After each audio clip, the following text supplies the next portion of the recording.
Hello and welcome to season number 3 of the Talking Spirits podcast. Once again, the break turned out to be much longer than I had planned. This project is a labor of love, which means that I can only do it when I have the time and space for it, and when I really feel like doing it. This appears to be the case as we speak, and accordingly I'm very happy that my first guest in this season is the excellent Canadian blues vocalist and artist Layla Zoe. To me, Layla is one of the beacons of female energy in the worldwide blues scene, and when we met for the first time in 2009, we became friends instantly.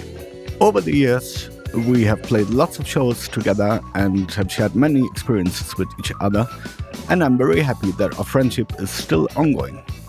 So it is today our very special pleasure to welcome you to a very honest and deep conversation about music and the countless different aspects of life and our existence in a constantly changing world. I'm quite confident that you will enjoy the ride, and I'm looking forward to seeing you again at the end of the episode.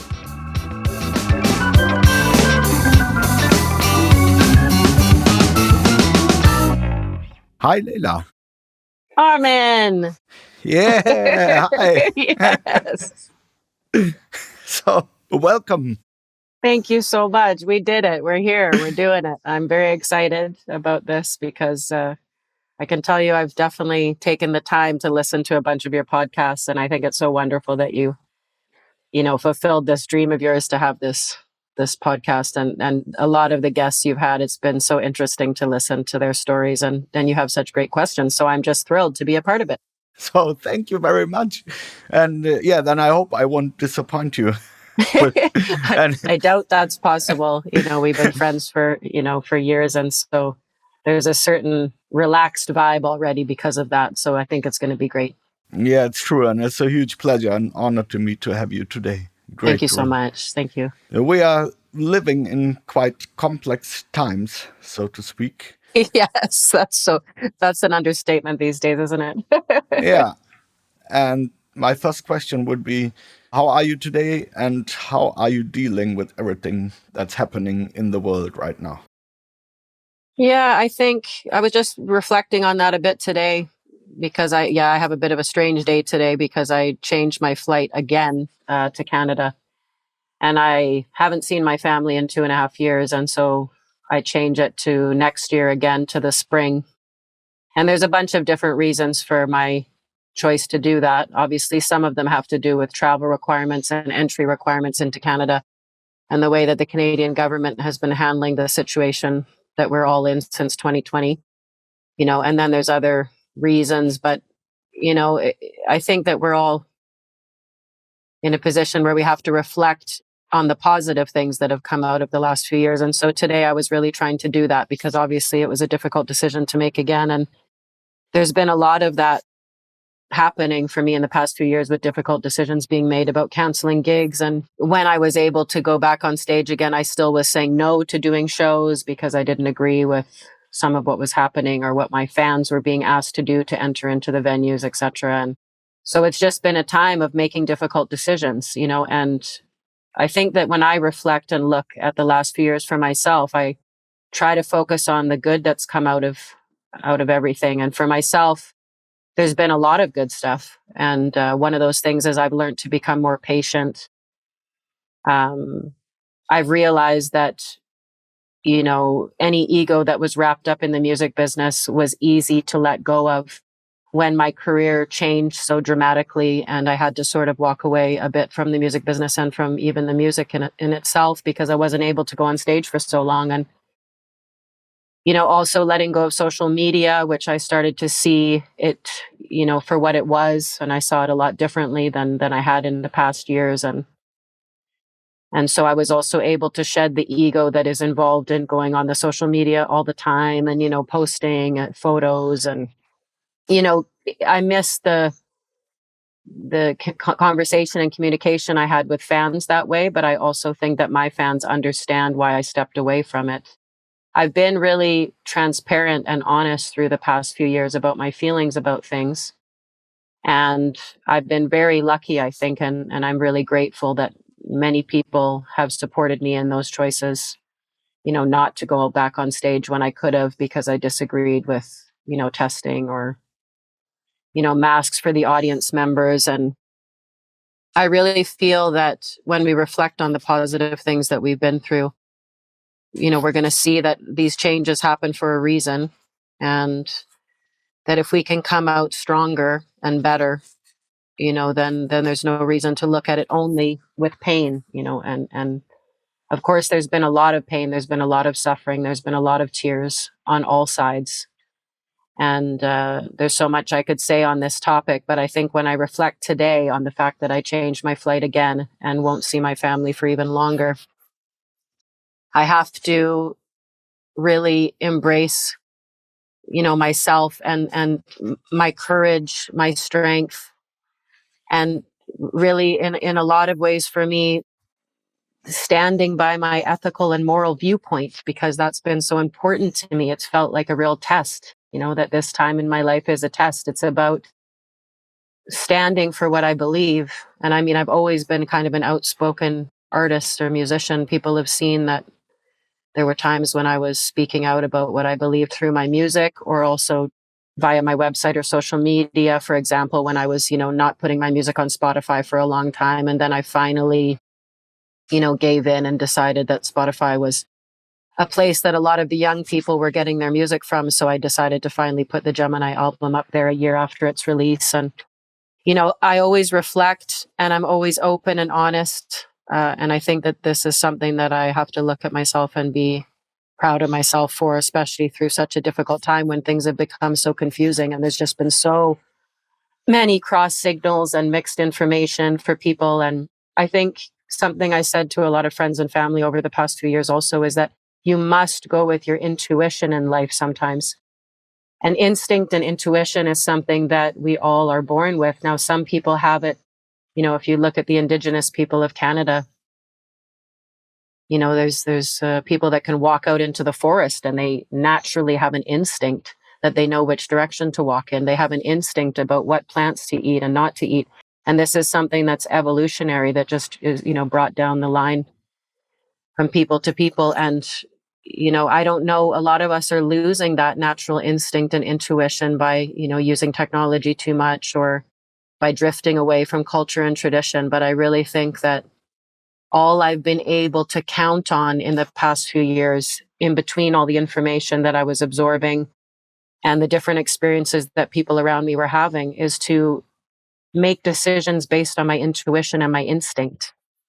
I still feel lucky that I think I can trust that instinct and that intuition. And something told me, today to move the flight again, because, you just never know with the winter and the fall months what could change. And we're still in a kind of uncertain times. I know that for many people, they sort of feel, oh, but everything's back to normal and it's all so relaxed now and everything's fine. And, and I would love to have that same viewpoint. And definitely I've become more relaxed than I was, say, half a year even ago, or a year ago. But I also am skeptical still, because I still think that we are in a great time of transition.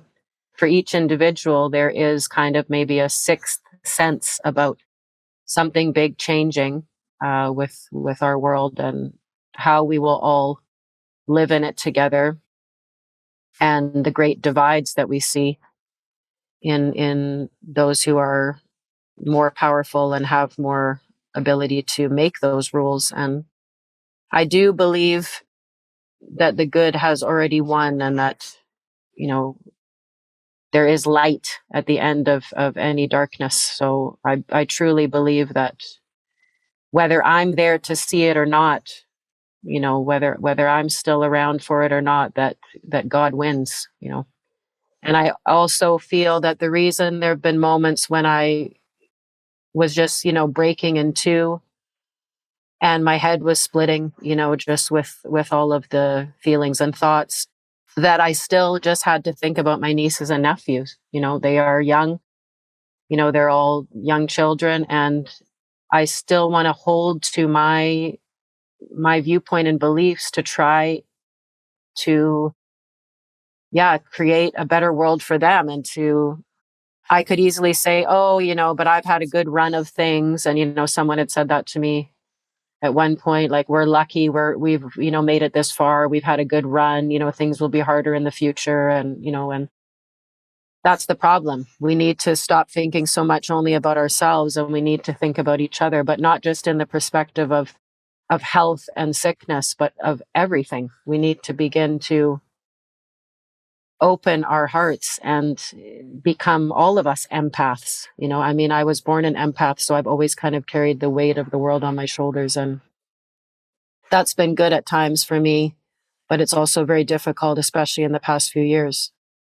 And so, yeah, I could go on and on and on about this topic, but I really feel that I like to focus on the positive and the good things that have come out of it. For myself, I've grown stronger. I've become more patient.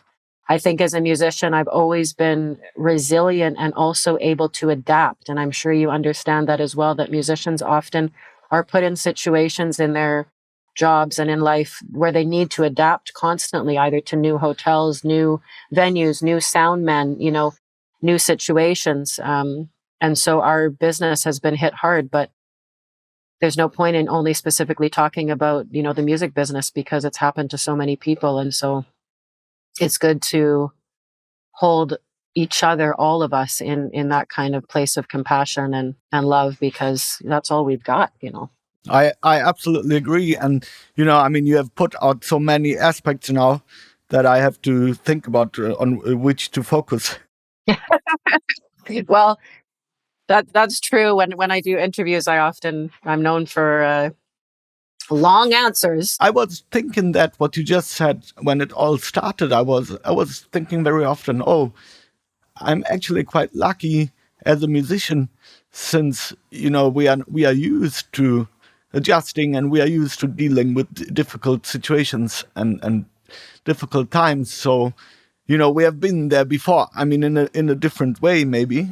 There was a help, especially in the beginning. And I think what you said in general, that the perspective of trying to focus on the good things and the positive things, of which there are definitely a lot as well. This is actually what this the only thing we can do, because I'm just talking for myself. Because if we don't, then we cannot do anything anymore which would be productive or good or constructive, positive, however you want to name it. Yes, I know for myself, and it just made me think about something, that past experience has definitely helped me in some ways to prepare, even though I really felt unprepared in March of 2020, when my tour was suddenly, parts of it were being canceled, and we were, in Austria, supposed to have a show that night. And then all of a sudden, I'm telling my band that they need to meet me at the van in 15 minutes because we need to leave Austria as soon as possible, because they're going to lock down Austria and shut the borders. And we needed to get back to Germany. And so all of those feelings, like, it was very, I felt unprepared, and yet I still was able somehow to make the best decisions I could for my team and for myself. And that's another story. But it was just making me think about when I had back surgery, many years ago. And there was a point then when I had to cancel the making of the album, The Lily, which was produced by Henrik Freischlader, and still one of my favorite albums that I've made. And at that time, it felt just so crazy to cancel the recording, to have to cancel the tour. I was in Canada at the time, and I couldn't walk. And so it had been coming for a while that my back was bad and that I was struggling on tour with pain. But I thought that it was sciatica. I had no idea that I had a slip disc at the time. And so when I got back to Canada for, holidays with my family, it's like my body knew that I was home, and suddenly I just couldn't walk after a week of being there.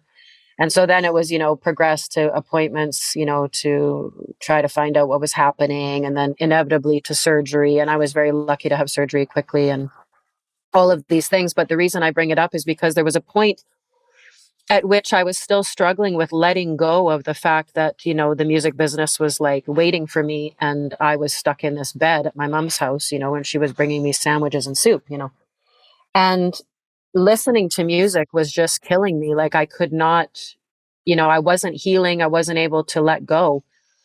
And the longer that I struggled and didn't let go, the more difficult it became, the more pain I felt physically, but mostly emotionally.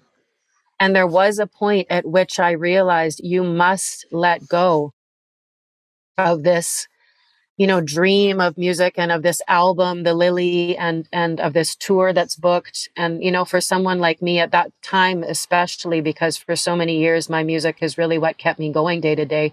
And it was what I had put all of my time, energy, and effort into. And I'd moved many times and I'd sacrificed so many things for it. It was so hard to let go. And probably when I think back to it, it was just one of the more difficult experiences I had. And as soon as I let go, I suddenly felt lighter. As soon as I let go, I started to heal.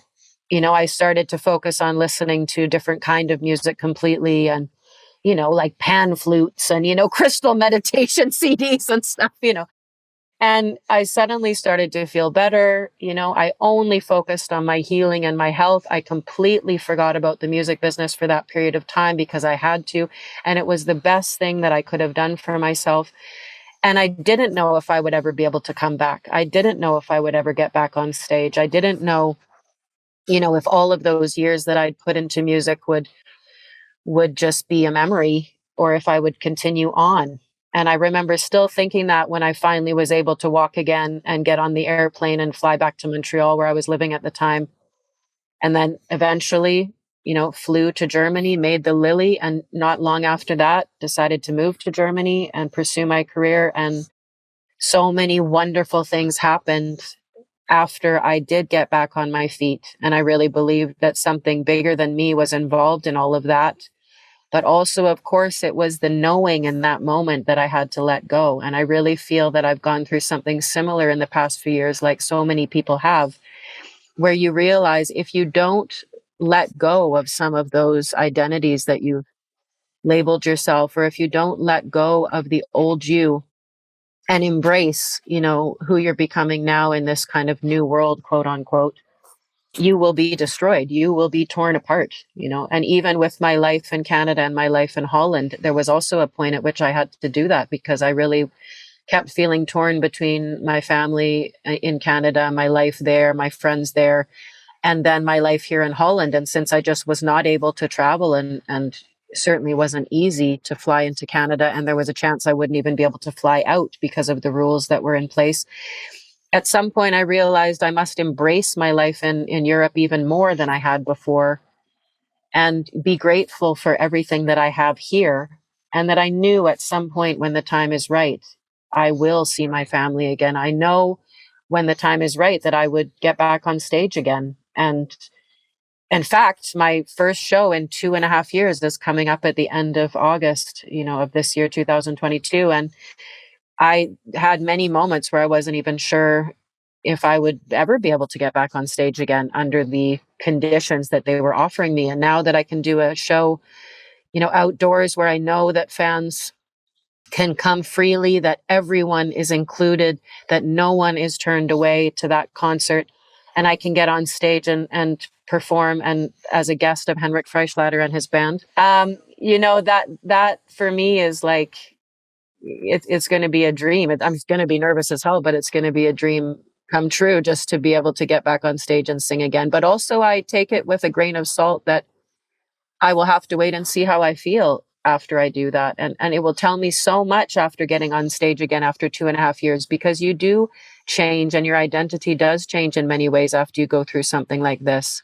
I'm still always going to be Layla Zoe. I'm always going to be a singer. I'm always going to be a creator. I'm always going to be a musician, a poet, a performer, an entertainer. All those things are true. But I'm also many other things. And I hope that lots of other people have come to the same conclusion when their jobs or careers were ripped away from them in the past few years, that we then have to find, and create kind of new identities for ourselves. And I think I'm also very lucky because my husband was able to support me. His job was unchanged in the past few years. And I really felt for musicians that I knew were on their own and, really struggling to pay their bills and to survive, because I know that without my husband, I would have been in a similar situation, and who knows where I would be right now, if I would still be in Europe or where I would have ended up.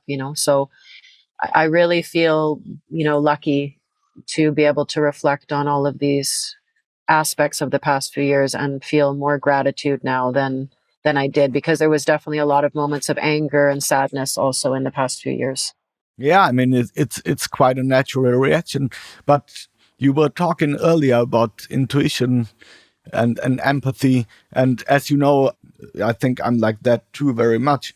And as you were talking about the situation in Canada before recording the Lily, once you let go and you trust your intuition, things fall into place eventually. It's not said that it might be easy, but especially in retrospect, we have the chance to see how everything still makes sense somehow.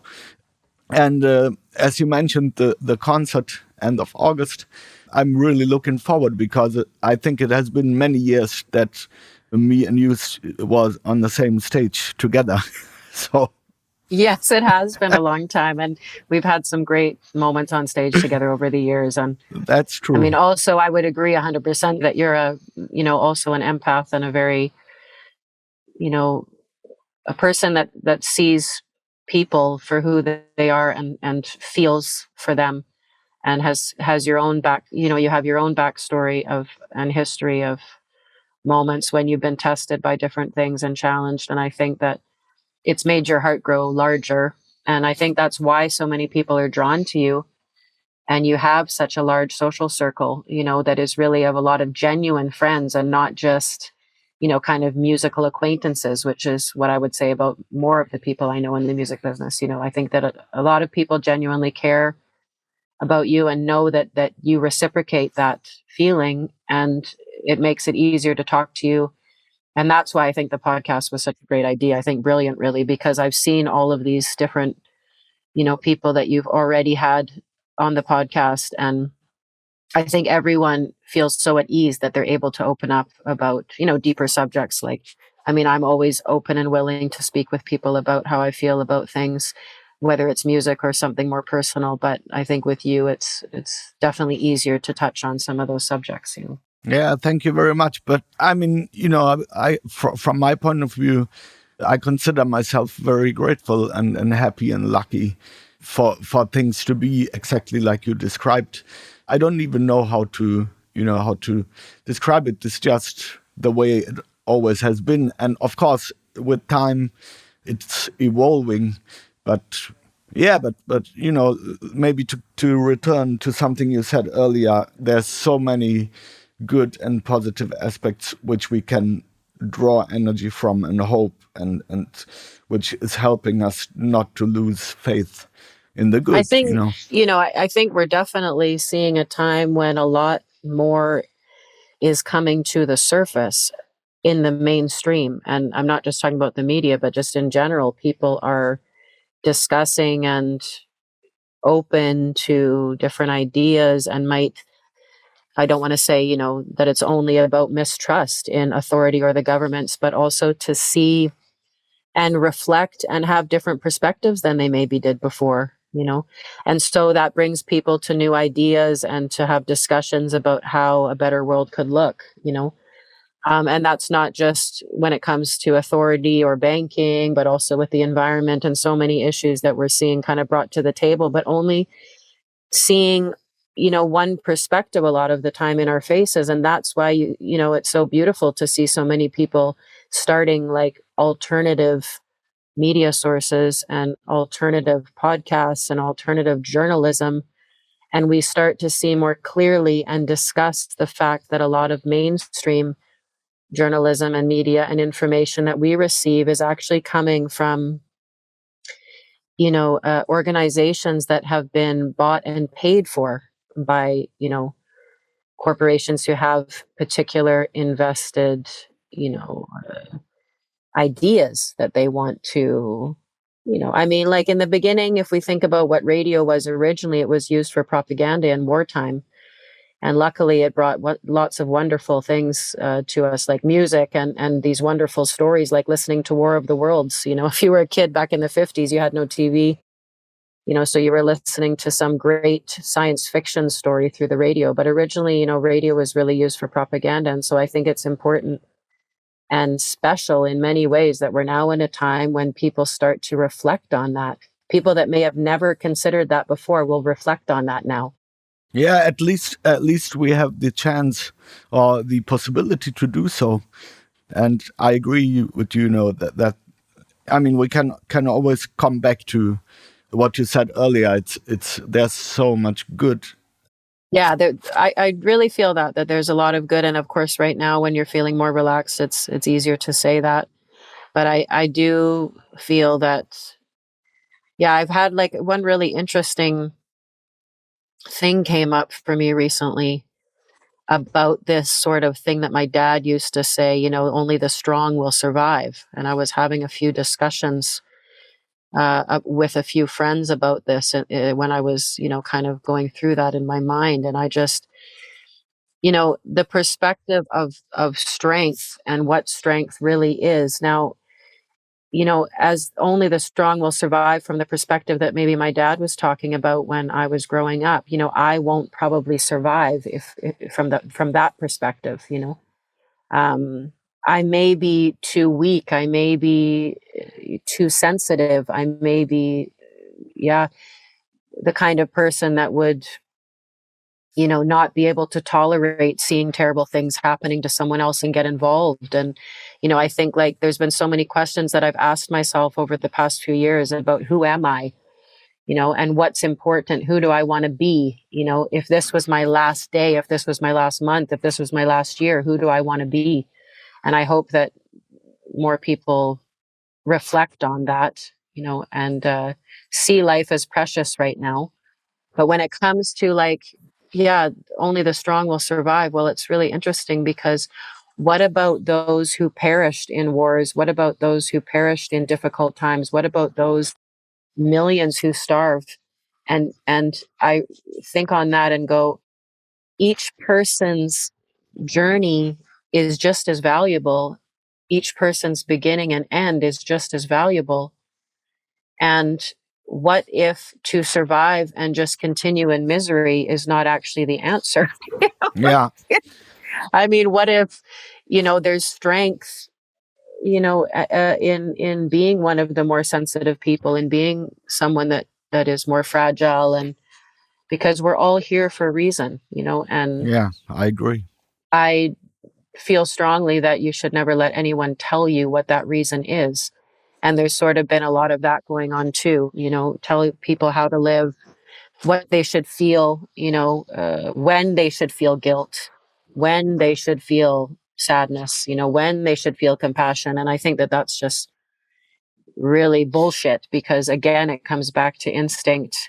Yeah, these kind of things, they cannot be really, they should not and cannot be conditioned. I agree. And since you brought up strength, I mean, there's strength in a Darwinistic sense, like Yeah, like I think your father meant. But from my point of view, real strength is including so many different aspects of human nature and ways absolutely. of being. Yeah. Absolutely.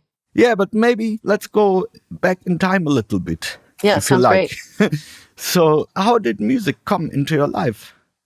Yeah, and then that takes me also to my father because, growing up with my mother and father when I was young, and then they separated. And eventually I went to live with my dad.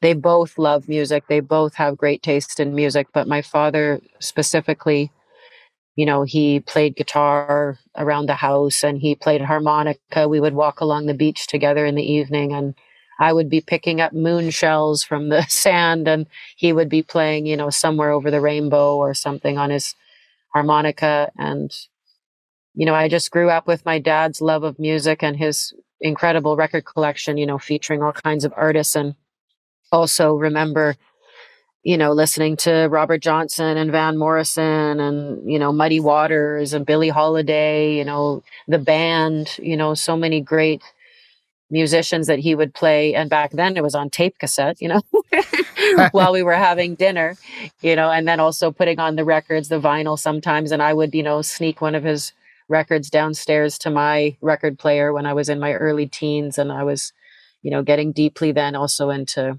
yeah, Santana and Led Zeppelin and the Doors. And, I mean, the musical journey was such a wonderful one. And I really am grateful to both of my parents, but specifically to my dad for, kind of passing down his love of music to me. And of course, I always say to people in interviews when I talk about this that some kids hate their parents' music, some kids, their parents try to introduce them to something and they just go, oh my God, what is this? And they want to listen to what the latest thing is. And of course, in school, all the kids were listening to, New Kids on the Block or Paul Abdul or Milli Vanilli or whatever it was at the time, and I was listening to, all of this stuff from the 60s and 70s and blues, rock and blues. And I didn't know until, a bit later in life when I sang in my dad's band for a short time. And I should mention that when I was, under the drinking age in Canada. And so I was able to come out on stage and sing a few songs and then go right back into the backstage. I was, I guess, maybe 14 at that age. And that was a wonderful experience as well. But I don't think I really understood or knew about my love of the blues until a bit later when I, got into a bar band and started playing every weekend on Vancouver Island, because that was when I was doing top 40. We were kind of playing a little bit of everything, from Macy Gray to Shania Twain to Janis Joplin. And I really resonated and enjoyed singing most the Janis Joplin stuff, the AC/DC, like anything that really had like some big balls on it, as they say. And I started to really, realize that for me, blues and blues rock was really the music that I loved to sing, to perform, and to also a lot of times to listen to the most, although I really love to listen to all kinds of music. I'm really a big music buff. I mean, recently I went to see Alanis Morissette and then I went to see Gwar, a month later. So, so I really have an eclectic taste in music, but I think my dad started it for me and it's been a wonderful journey. And I don't think when I was really young that I actually saw myself being a musician. I remember going to music festivals a few times with my dad and thinking how cool it was. And at the time he was doing sound for some bands like at the Vancouver Folk Festival. And I just loved it. I mean, the feeling that you get from seeing live music is like nothing else, especially as a child. And that's why I love that in Europe and also in Canada that you can go to festivals and take children. I like in Europe that you can also bring children to the bars, and that kids can see live music from a young age, because I think it's such an important piece to the puzzle. And I'm always excited when I see younger people also coming out to blues shows, because I think to myself, they could be inspired, to look deeper into this kind of music, because I really think that there's a heart and a feeling with blues that I just have never felt or experienced the same with a lot of other genres, so, but anyways, I'm kind of rambling, which I tend to do, but, originally my dad, and then it kind of went from there. And I mean, I was doing some school musicals. Then I left home very young and I hadn't finished school yet. Then I was doing some poetry readings in the East Vancouver area, and fell into a dark time for a while there after leaving my dad. And I guess I was 16 years old then. And then when I went back to Vancouver Island and kind of reconnected with my mom, who I hadn't seen in years, I was in my maybe 19 or 20 when I started that bar band. And that bar band, I have to say, I'd also taken a year of jazz vocal in college, but I learned so much more from being in a bar band than I did from school, because you really learn what is necessary, and how to work with other people, how to perform under shitty circumstances, like with bad monitors and bad sound people and drunk people falling on the stage and grabbing the tambourine and, and, so I really learned a lot in my early 20s when I was in the bar band. And then at some point, I outgrew it. I wanted to do my own material. I wanted to do my own songs. I didn't want to do cover songs anymore. And after visiting this Hornby Island Blues workshop, where I met a bunch of the great blues musicians of Canada, like David Gogo and Ken Ham and, Chris Whitley and Susie Vinnick and all these great people that were teaching at the workshop. And a lot of them told me, if you wanted to have a career in music, you could. And I think just hearing that from, people that I respected at the time, it was the right time and place. And so I left the bar band and I started to, focus 100% on the writing of my own songs and, playing guitar a bit and singing at coffee houses. And then I put out my first album in 2005 and the rest is history, Yeah. Yeah, but yes. I mean, but if we focus on the blues a little bit, I mean, I know since we are friends for many years now, I know that you listen to many different styles of music and you are very open-minded. But Yes. at the same time, you have dedicated your life to the blues. Yes. Could you elaborate a little bit on this feeling which made you choose this path for yourself? Yeah, I feel like it's kind of, there's been moments when I thought a big part of it was because it was therapeutic for me. And there was definitely moments when I would walk on stage and by singing that music, I would somehow be healing myself. I really needed it. I had to go on stage. And there was definitely some periods in my life when I would get very depressed if I didn't have a show. I would almost be to the point of feeling suicidal if I didn't have a concert, and I think a few times in my life when things were particularly dark and bleak, music really did save my life, because I would think, oh, well, you can't do something stupid this week because you have a gig next week, Yeah. literally at the times when I was in my worst headspace, And I think that when it comes to the blues, it's about an outpouring of emotion for me. Now, there's all kinds of blues, as you know, and my blues has also changed over the years. It's always been kind of a more modern interpretation. But for my blues, it was always about trying to bring out emotion in people. And I think that's why, like, I resonated with, some of the artists I mentioned earlier, because if you listen to Janis Joplin, as I said in a few interviews, I also wanted to rip people's hearts out, but also put them back in again tenderly.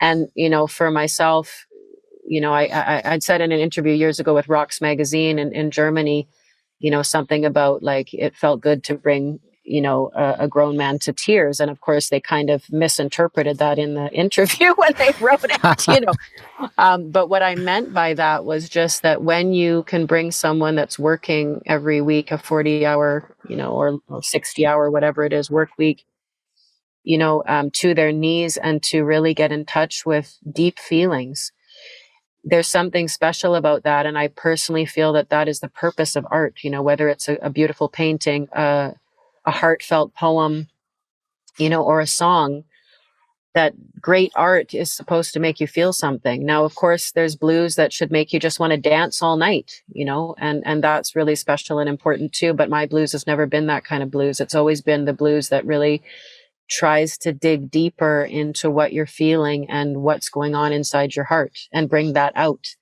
And for that reason, I know my fans have followed me through thick and thin and through all kinds of different music on the albums at times and different, personal traumas and highs and lows in the music business. And I think that some people, it's not their taste. It's not their kind of thing. But, I used to feel it was kind of just selfish and for myself. And if people wanted to come along for the ride, they could, but then there was a period where I started to realize that I really wanted to do it for other people, that it was therapy for both of us, for me and for the audience, Yeah.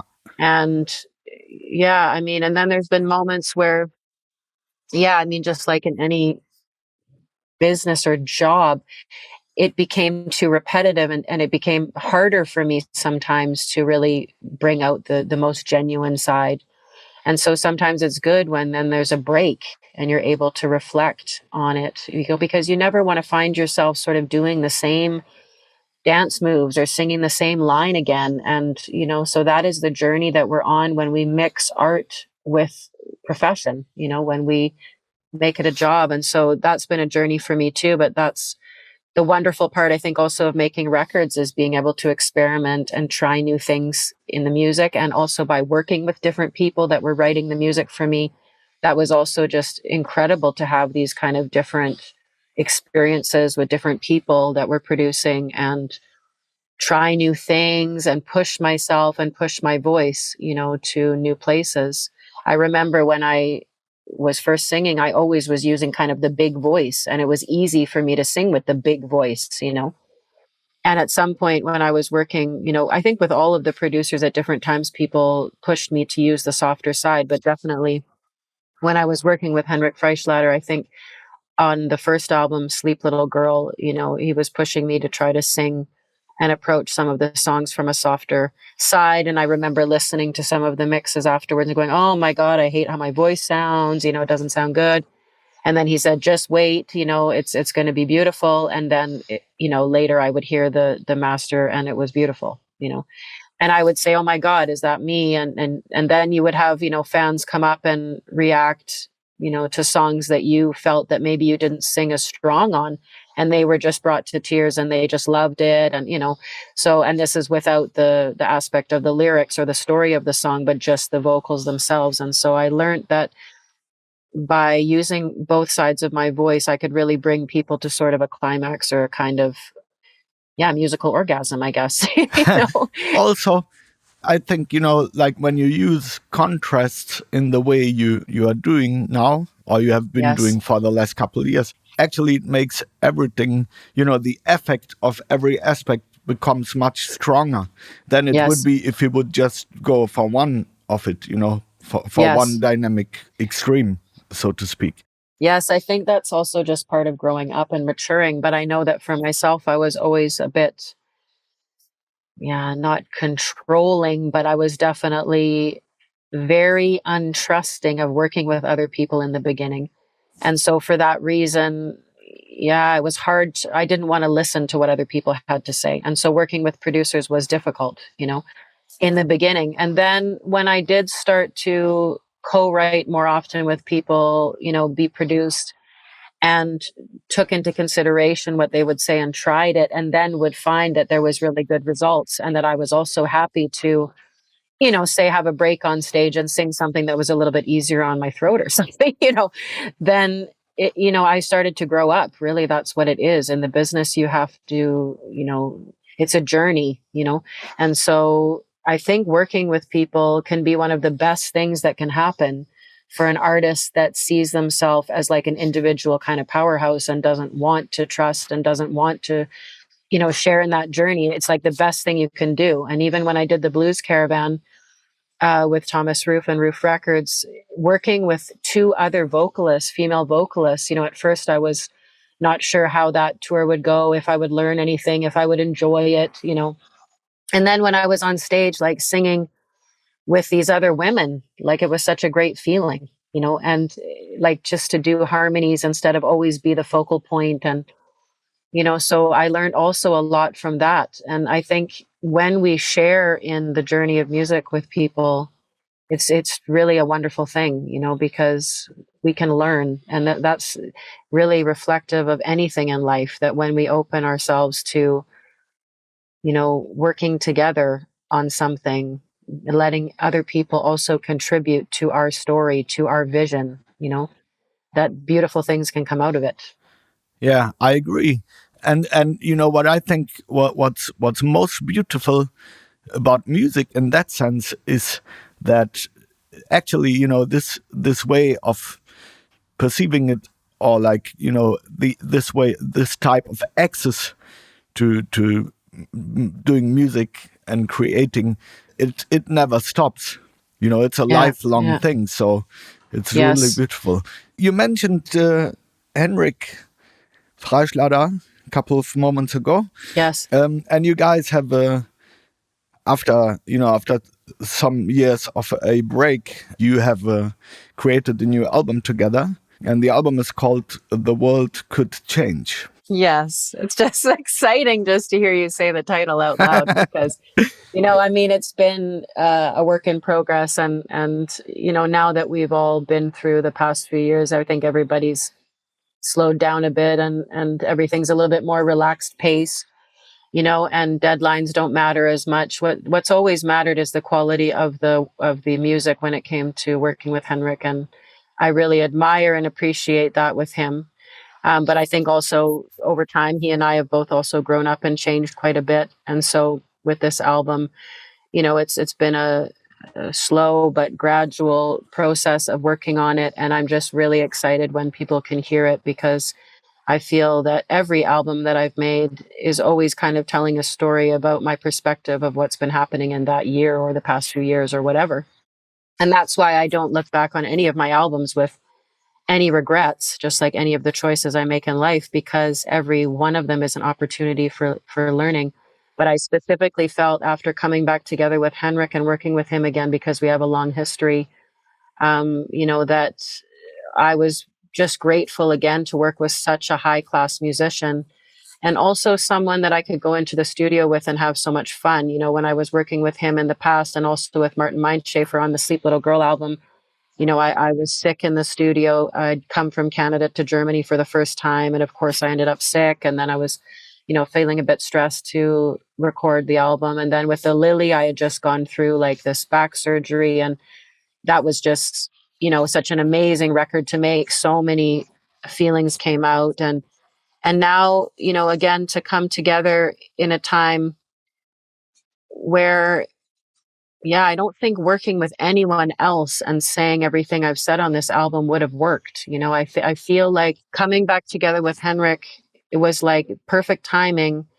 And it's someone that I knew I could depend on to let me have complete artistic freedom in my lyrics, and also though when I went into the studio would push me to be my best. And, even if that meant singing something, quite a few times, which sometimes I hate because I'm not really loving being a studio singer sometimes. On this record, I particularly enjoyed it because he was really pushing the best out of me. And because I'd worked with him in the past and knew, the difference between producing my own albums and working with him or other producers, I knew that he would, push me to my maximum, but that it would end in great results, and it feels great when we're working because sometimes in music, after enough years, like I said before, some things come too easily. And so I want to be tested. I want to be pushed, to learn. I want to be pushed to try new things with my voice, and especially after such a long break, like, of course, during the last few years, with everything that was happening, I wasn't able to get on stage, but I did release an album, Nowhere Left to Go, which I self-produced. And that was really an interesting project because I had everybody record from home studios because, everybody was in lockdown. And so I learned a lot of even more about communicating and trying to get the best out of musicians from, the perspective of nobody being able to come into the studio together and see each other and play together. That was a complicated record to make, but it was a lot of fun. And I also released a book of poetry. And so, I tried to stay busy and continue creating, but there was this in the back of my mind, these songs that I knew I wanted to, that I needed to get out, and I was writing a lot of poetry over the past few years and sharing it with, the people, the fans that were on my Patreon. And, that's kind of what pushed me to do the poetry book or do a second edition of the poetry book to add some of those new works. But I knew there was like this album that just had to come out of me. And Henrik was definitely the right person, for this. And it's funny because when we got back together, we were listening to some old demos that we'd made back in, I think, 2015 or something. And for an album that never ended up, happening. And a couple of those songs we decided to use for this album, and with very few modifications, because somehow a few of those songs actually were speaking still about like what's happening today, like, which was just, it was like literally mind blowing. Like I went back and listened to a couple of the songs I'd written then, and I just said, like, oh my God, this song is, speaking directly to me about like today's world. And so, I mean, I guess that's always been a bit of a theme in my albums, that there's been, a little bit of, yeah, maybe political reflection or whatever. But there's a song specifically called Man Behind the Curtain. And that was written, in like 2015 or so, or whatever it was. Yeah, now trying to remember. I guess it would have been around then. And that song, really still sings true today. So we put it on the record, and of course we re-recorded everything, but the lyrics remained the same. And so I think that this album is also really special because it's almost like it got started years ago, but it wasn't the right time for it to come out. And then it, stopped.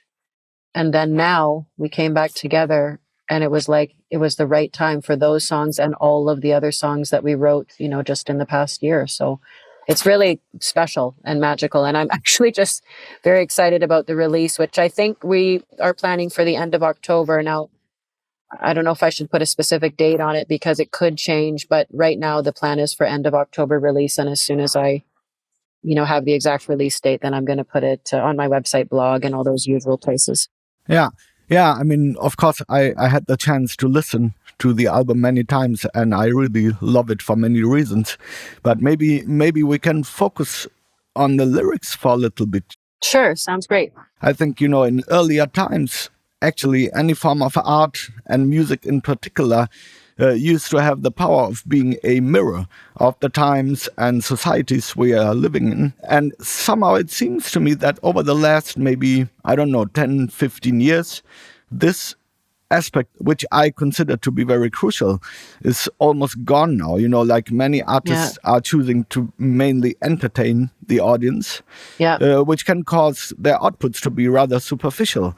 And on the other hand, the possibility of telling a story, making people think, saying things which need to be said, is not used that often anymore. At least not on the big scale, like in the pop business. Absolutely. And when I listen to your lyrics, and I mean in general, but also especially on the new album, you are telling stories about people you are connected to. You are dealing with the hardships which are a part of life.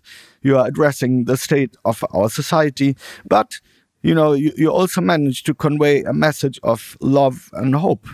Would you be willing to elaborate on your perspective on lyrics and the whole topic? Yeah, I mean, now I've made so many albums, and I really think that my writing has gotten better over the years. But it's always about the music too that pulls those lyrics out of me. And I don't know if I could have, written an album like this if it was any other time. And yet somehow the songs also feel like they could have, they are speaking about time as a whole. I mean, that there is no specific place or time, that it's like feelings that I've always had, but that come to the surface now. I don't know how to explain it, but because especially when I reflect on a couple of the songs being written in the past, it's like an album is being born just at the right time.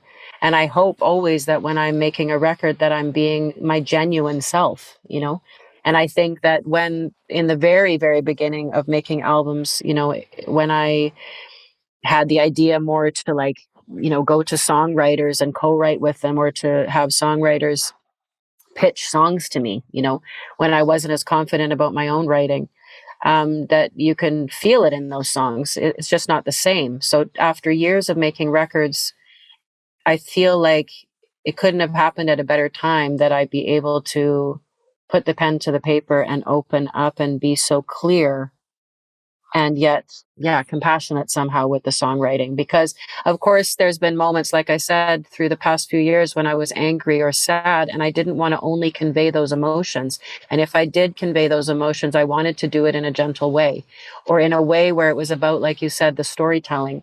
And I think, the world could change. That specific song even is an important one to mention now that I get on that topic, because in that song, I'm sort of talking about the current state in many ways, but I'm also talking about old wartime, and about a young boy and a young girl trying to survive in a desperate situation, and, surviving basically an old time war.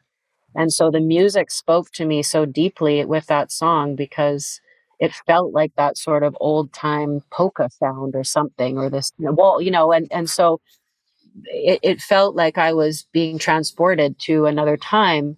And then I knew, if I put lyrics to this, I want to speak about, bring that old time feeling to also a current state with the lyrics. So, without going too deeply into each song, I can just say that I feel that I did a good job of speaking my truth without, slapping people in the face with it. because I think it's important when we listen to albums and there's anything of political content in it, sometimes for there to be, like you said, more of a story than just of like facts or like, just kind of like beating people down with like painful messages, like, and I think I did a good job of that because, of course, there's a tendency sometimes to be a little bit too preachy, and even on stage, there's been times when I've been preachy, even in things that I've said in between songs. And because my perspective was important to me. And in the past few years, there's been like moments when I was really like wanting to get my viewpoint across and felt, angry, and what I've really learned in the past few years too is that you must put your perspective out there and your viewpoint is important, but you can never convince someone until they're ready. And so with music, it's a more gentle way of saying what you feel. And if it opens someone's heart, then your job is done. Yes. I mean, I can relate to everything what you said. And, from, as I just said, from having had the chance to listen to the album many times now, I would say that the ones who love your music, they are in for a very special treat. It's really beautiful. Thank you so much, Armin. And I mean, yeah, I wanted to talk about some other things on the record too. Of course, as I always do, it's really important for me to have a balance. So there's a song about, one of my little dogs, Jasmine, and there's a song about, my niece, Zaya, who I've actually not even had the chance to meet yet. She was born after I left Canada in 2020 because I had a short visit there in 2020 and I haven't been back since. And just by doing FaceTime with my sister and having the chance to connect with her this way, I can see her spirit so strong. She's one of those children of the future that's going to make this world a better place. When I'm observing nowadays kids, children or young adolescents, I have very often the impression that they are really different than people from our generation, for instance. Sure. I mean, I think always that children come out like these little wise cherubs, but it definitely feels that the children are coming out even more evolved. I mean, maybe that's the sense of evolution or, I don't know, but I know that, the kids are coming out wiser, and like more advanced and more experienced and hopefully not just when they can pick up an iPad and do things I can't even do when they're like 3 years old, but I mean, on a different level, like you're saying, this sort of knowing and this sort of glowing, that they are like light keepers in every way. And they're here as the next generation. So it's important for us to take their world into consideration as well and what we leave behind for them. Yeah, I agree. But that's exactly what I meant. I mean, I have a niece too. She's turning 13 in September. Okay. And, like being able to be on her side since she was born and just witness, her growing up and like how she's evolving, it's mind blowing to me. It's really amazing. Like for me, it's heartbreaking because I was only able to see my family even before 2020, maybe once a year, sometimes if I was lucky, twice a year. And so for that reason, I was really missing these huge gaps in the evolution of my nieces and nephew, but, every time I would come back and even in the short time that I would have to connect with them, I was always just blown away, but also blown away by, the power of motherhood, and what my sisters have managed to do, working so hard and giving everything, to their children. And just this sort of sacrifice that our mothers make. Now, not everyone is meant to be a mother. And so, of course, there's a lot of mothers out there that struggle. But when we think about the women in the world and what they give, through life, what they give through their compassion and their selflessness as mothers, it's really something to be respected and put on the highest pedestal. It is one of the most difficult jobs and one of the least appreciated. And I hope that changes someday. Yeah, I can, of course, agree with that because, I mean, you know my story. And I can honestly say, like, if, back then in the 90s, in 92 in Sarajevo, when the war started, if it was not for my mother, all of us could possibly not even be here anymore for a long time, you know. That's right. So Yeah. it's, of course, I agree on this, and we can not second the importance of that enough, I think. That's right. As we get older too, I think, I mean, I guess not everybody goes through the same experience that I might be having, but as I've gotten older, and especially in the last few years too, with being separated from people that I love and just seeing the world changing and not feeling the ability to control or protect or know that I can protect others, people that I care about, from whatever is coming or whatever is already here or whatever's happening, and that feeling has come up many times. I've thought more about like the passing of my parents, which will inevitably come, and my own mortality, of course, is in the back of my mind as I get older. I think since I hit my 40s, that's when it started to become more real. And I started to think more about what's important in life, also about my health, like my mobility, even, to be able to get around, because I have a problem with my foot from breaking it years ago, partying with Derek Trucks and Kofi, and then again, re-injuring it when I fell down my sister's stairs, which are, yeah, very strangely built stairs. And so that happened in 2020. And I've just started having trouble with it lately, where there's kind of some phantom pain and some different issues coming up with it. And, you start to, yeah, appreciate that in life, which is important. But, especially with my parents, knowing that there would be a point at which they might not be there anymore.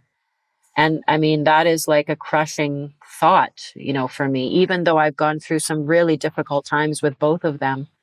I love them both dearly. And even my father, who I've just had so many moments with that were painful, I've come to a full forgiveness with. And he's really kind of deteriorating. His health right now is in a bad place, and his mind is in a bad place. And that's also taught me a lot, because my dad is always, yeah, he's always been an angry person in a lot of ways. He's always suffered. He's always looked backwards at the past and his childhood, and all the terrible things that happened to him. And he's not been able to let go and forgive and move forward. And that's something that I knew that I had to do, or I could easily become trapped in this sort of darkness that he's in now. And there's nothing you can say to him to help him to move out of that place. And so the end of his life will ultimately be very difficult for him. And it will be painful. It will be a painful transition to the next place. Whereas my mom, who's got a much lighter spirit and sort of has let go of a lot of the past baggage, and also forgiven a lot of the things that have happened to her in her life, she is still quite healthy physically. She's very like happy and, out in the garden and spending time with the grandkids, and so I learn a lot from watching my parents' experiences as they grow older. But it does make me, think often about like a world without them. It's really interesting, because when I think of myself in that regard, for instance, like I'm turning 42 very soon, Yeah. and I can very much relate to what you say, because when I was 20, my perspective was like, okay, this is gonna just go. It's just gonna be going on forever. When you're young, you think like, nothing can happen to us. We are healthy. But now, and I mean, my parents also, and they are both in a pretty good space health-wise, and I'm so glad actually, to hear that. Yeah. thank you. Yeah, but still, like I said, like 20 years ago, those kind of thoughts never crossed my mind, but now they really do. Yeah. And I think it also, again, shows us that, the mind has so much power, because the people that we see that are lighter in the mind, that are not so hard on themselves, that are not so full of regrets and anger, the people that are able to forgive, they will have an easier transition, whatever that looks like, because the mind is affecting the body all the time. And so, with the past few years, we've also seen how deeply the mind and the thoughts is also affecting people's health and the quality of their lives. So, the more that we play into fear, the more that we play into grief and sadness and anger, the more we will feel it in our physical selves as well. And so, all of those lessons seem to come around. And I hope not just for everybody when they get into their 40s. I hope, for that like you said, the children of today will learn even before us, to forgive and to let go of a lot of the baggage. Because the longer that we carry it, the greater the risk and the burden is on our physical well-being. Yes, yes, and I think it's highly underestimated. The connection between the mind and the psyche, and how all of this which is happening there is affecting our physical self. It's true, because I used to think, oh, well, I made some crazy decisions, when I was younger. I used a lot of drugs, and, I was, yeah, I was making stupid decisions many times in my youth. I had a painful childhood. So, of course, that led me to make some stupid decisions over the years. And then I used to think, so that was contributing, but also the music business and staying awake for days and not getting enough sleep and kind of physically draining myself on stage each time with these huge adrenaline rushes on stage during the show. And then later kind of sitting in a hotel room alone, feeling depressed and not being able to sleep because of that adrenaline from being on stage. I was running in circles in that kind of situations when I was younger, like after a show. Yes, but I think, I used to believe that a lot of those things that I did in the past were the reason I was having some of the problems I was having today physically, And I think I come more and more to the belief that it's really how I'm thinking and how I'm seeing the world that is actually really affecting me physically. Because there's a lot of people out there that live, very hard lives and, physically are working hard. Maybe they also were drug addicts at some time, all these same reasons that I could use for why my body breaks down maybe faster than someone else's. And but I believe that it's not just genetic. I believe that it's not just based on our careers. I believe that it's not just based on stupid choices we may have made in the past or whatever. It's really a lot to do with just right now, even how we're thinking. And so when we turn our perspective and focus more on the light and the good things around us, then the healthier we suddenly feel. So it's just like literally we can test it ourselves. We don't need a scientist or a doctor to tell us that it's real, because it's real. All you have to do is try it. Actually, the system as it was built by nature, by God, it works pretty reliably. That's right. If we can take the perspective to listen. And then also this could bring us back to what we were talking about in the beginning, like about intuition.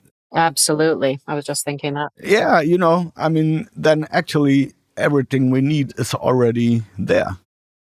Perspective is such a big part of it because, when I was at my lowest point at different moments in my life, sometimes it would just be going, just find one thing that is still worth living for, and there would be like a bird chirping out in a tree somewhere, and I would hear the sound and I would focus in on that. And that would make me think, yeah, but it's worth it to keep going just for that chance to hear that bird or to see that tree, moving slowly in the breeze. Definitely nature has been like a saving grace for me in the past few years. And also back, in the days when things were darker for me in my early teens and late teens and early 20s, So, I really hope that people get out and spend as much time in nature as they can, because, like people that live in cities, they need to get on a bus and occasionally go out into the woods or to the beach or whatever they can find. Even in a city park, you can find that moment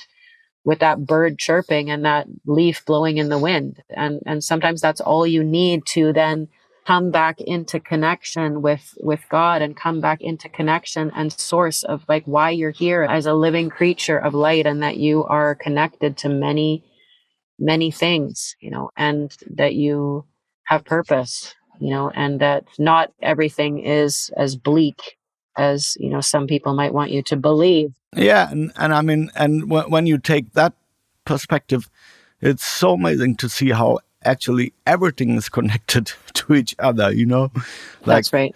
To find out, you can see and experience connections really literally everywhere. I mean, I grew up with like, a very dysfunctional and difficult situation with my father. And he used to say a lot of those kind of one-liner things, like I mentioned before, only the strong will survive. And, it's not what people say, it's what they do. And, these kinds of things. And some of it resonated with me and, obviously was like kind of brainwashing me as a child.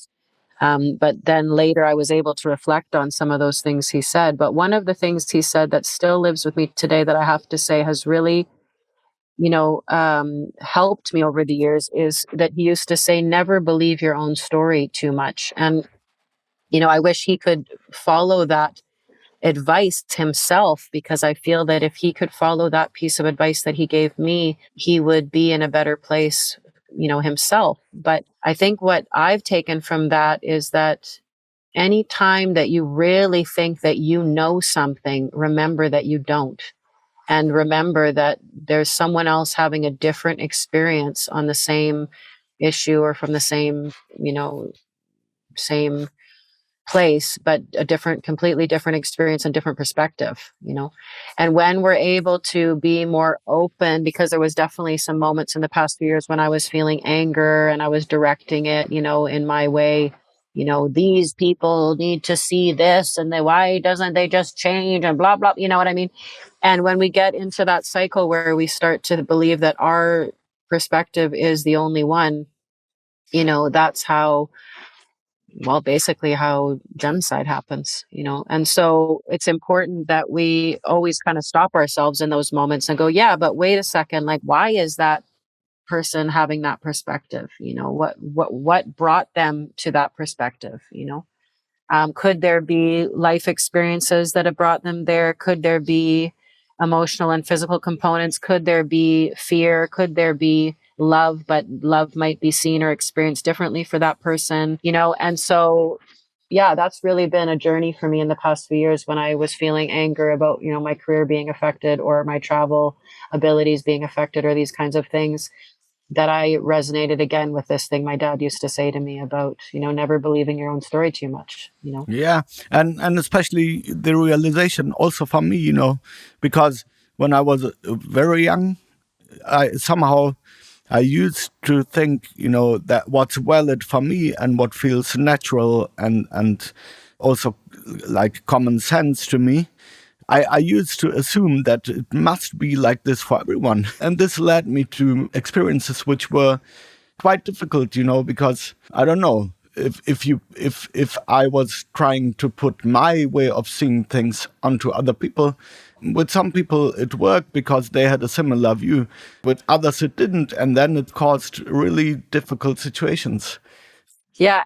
And it's like, I had a lot of moments with that, where I would think, hey, wait a second, we're not all supposed to be the same. The world wouldn't be interesting if we were.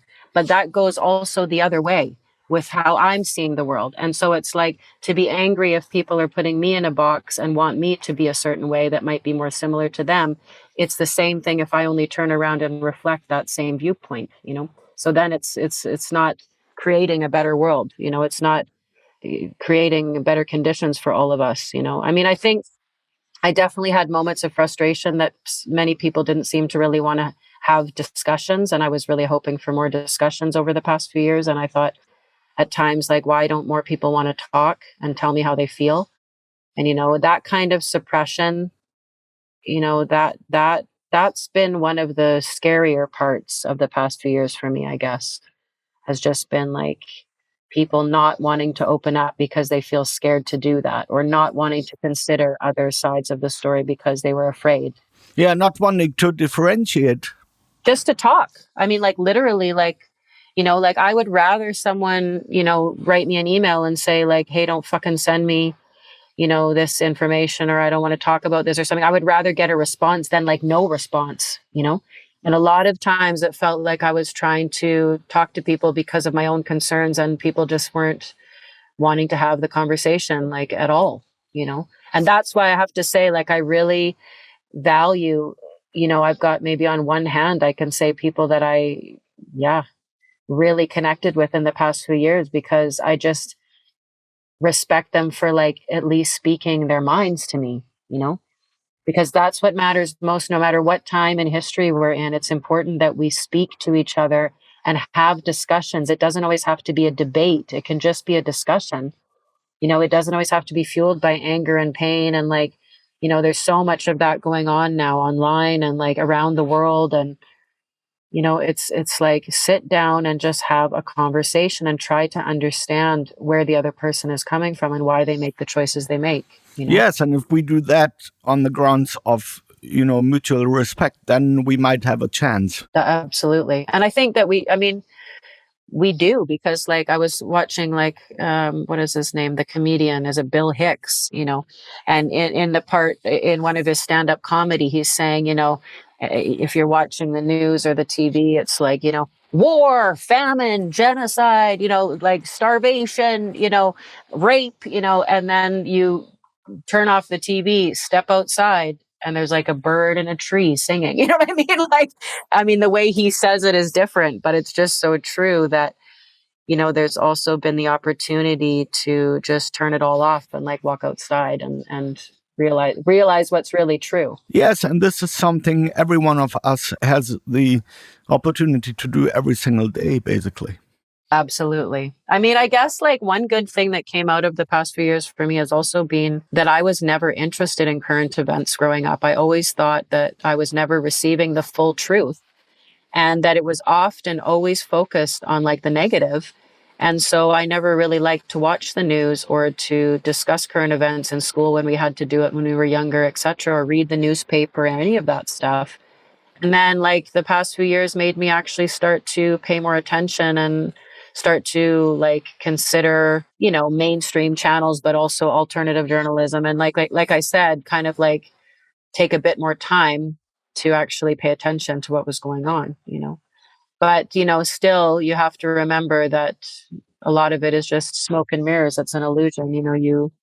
You must try your best sometimes to live in the moment. And in the moment, most of us are doing okay. I still suffer often when I think about like, a single mother in America who's like working 3 jobs and still is on the streets. I hope that my music, I guess I had like some identity crisis moments even in the past few years where I just thought like, what can my music do to really help? What can it do to change this massive suffering that was being experienced, knowing that, people were pushed to suicide, knowing that people's stories weren't being told, about injury and death, and just feeling, how can my music make a difference in all of this, And so for me, like getting back on stage is also going to be really special, because I think that connection with the audience again will tell me a big part of the piece of the puzzle that's been missing from me in the past few years, for myself and, for others, Yeah, maybe we can talk about this aspect a little bit, because, before COVID hit in 2020, you have been touring and playing shows like a lot. Like you have been on the road Yes. relentlessly, and you really traveled very much. So, when I think of touring, it has many aspects to it. Like, we get to play in front of people like in many different places, and we get to see places and meet people we would never have seen or met otherwise. But at the same time, the travel part, like the mechanical process of traveling from one place to another, it takes a toll as well. So, would you be so kind to share your perspective on being a traveling musician? Yes, it's not just the traveling. I think it's like even keeping the bands together, as a band leader from my perspective anyways, and everybody can relate to this differently, because side musicians have a different experience than, say, the artist whose name is on the poster, Yeah, very much so. It was like keeping people happy, and giving them what they needed without them then kind of being in a position where they would see weakness in me and want to take advantage of the situation. And of course, I had moments like that in my career, allowing freedom on stage to be musical and do what you do best, but then like not telling people what to play. But then that would also, at times, it led to people then trying to like step over me on stage too much. And, So there's been like good and bad experiences with being a band leader and trying to give people the freedom to do what they love, and then, yeah, sometimes paying everyone, and in the end, like having nothing for myself at the end of a tour except for some money from the merchandise, So I think that it's a difficult business, especially in the blues genre, to really be successful. But then when I look back on where I came from and where I am today, I go, wow. My mom, she'll often do it and just say, Layla, I can't believe how far you've come and what the career that you've created for yourself. Now, of course, when I say that, there's so many people along the way that opened doors for me and helped me to get to where I am today, and so all of those people, they deserve my gratitude 100%. Like, because I wouldn't be where I am today without a team of people over the years that helped me get there.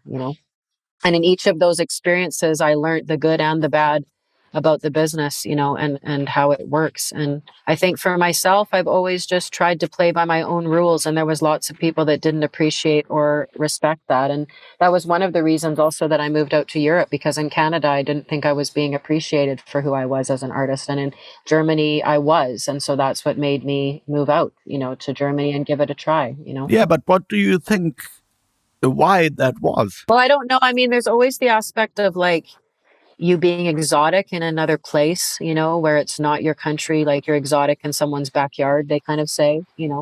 But I think that, yeah, let's say in Toronto, for example, when I was there, I mean, the kind of blues they were looking for was not the kind of blues that I was doing. And it's like the men in power in the city of Toronto that were deciding who would get a lot of the gigs. I mean, it was like a boys club, there. And so it was like the same guys getting the same shows over and over again, and I would struggle to get enough gigs to pay my bills. But also my style of blues, just that I was so emotional and kind of putting people on this emotional journey. It wasn't really the easy listening kind of Canadian blues that a lot of the promoters wanted to, help push to the top. I mean, like in all the years of being a Canadian artist and playing in Canada too, I, was only nominated for their Toronto Blues Awards one time. And I was living in Europe then, of course, by then, because like I said, I kind of walked away a bit from the Canadian blues scene and tried to embrace Europe. Because the countries are all so close together, it made it easier to then play many different countries and, to, yeah, promote my music over here. I still love Canada. There's so many wonderful blues artists in Canada. But I feel like, yeah, my journey was just meant to come to Europe. And when it comes to travel and what you first asked me, I feel like the reason I brought up the keeping the band together thing and the travel is because those were two of the most difficult things for me, I think, in my career has been, there's just like moments where you'll come off tour and you're just so exhausted physically from the travel, but also from whatever dynamics you may or may not have experienced with your bandmates. You can become so close to them and love them so much. And then like you guys will go your separate ways and won't speak for months, you know what I mean? And then you'll go back on tour again, and then you're a family again, and then you'll love each other again. And then you go back to your like real lives, quote unquote. And so this kind of push and pull, it works great when everybody's happy in the band. But if someone's not happy, if someone's no longer happy on stage, if someone's no longer happy with the pay, if someone's no longer happy with the style of music, if somebody, starts to cause a rift in that team, then a tour can feel like it's 10 years instead of 10 days, Yeah. And so there's definitely been moments when I was always kind of struggling with having the right group of musicians around me and the right group of people to tour with. And I've had to learn a lot along the way, as I've said, because there was times when, people were in the band were telling me like, you need to tell people more what to do. And, so-and-so is acting this way. You need to tell them to stop. And I've always just been like, yeah, I don't like to tell people what to do. I don't want to tell a musician how to play. I don't want to tell someone how to behave on tour, because I know for each person they're dealing with different issues back home when they're on tour. Everybody sleeps differently. Everybody reacts differently. Some people drink, some people don't. Some people use drugs on tour, some people don't. And so for all these reasons, I was always trying to be open to everybody's different personalities. But over time, I have also learned that you do need to sometimes, as a band leader, be putting your foot down, you know what I mean? Without being an asshole if you can. And sort of say like, hey, that's not okay. Or like, listen, I need you to do it this way, you know? And that's been a big learning thing for me, because like also it's always been me working with men mostly. I mean, like I can only say there's been a few times when I was working with women in my whole career in blues. You know?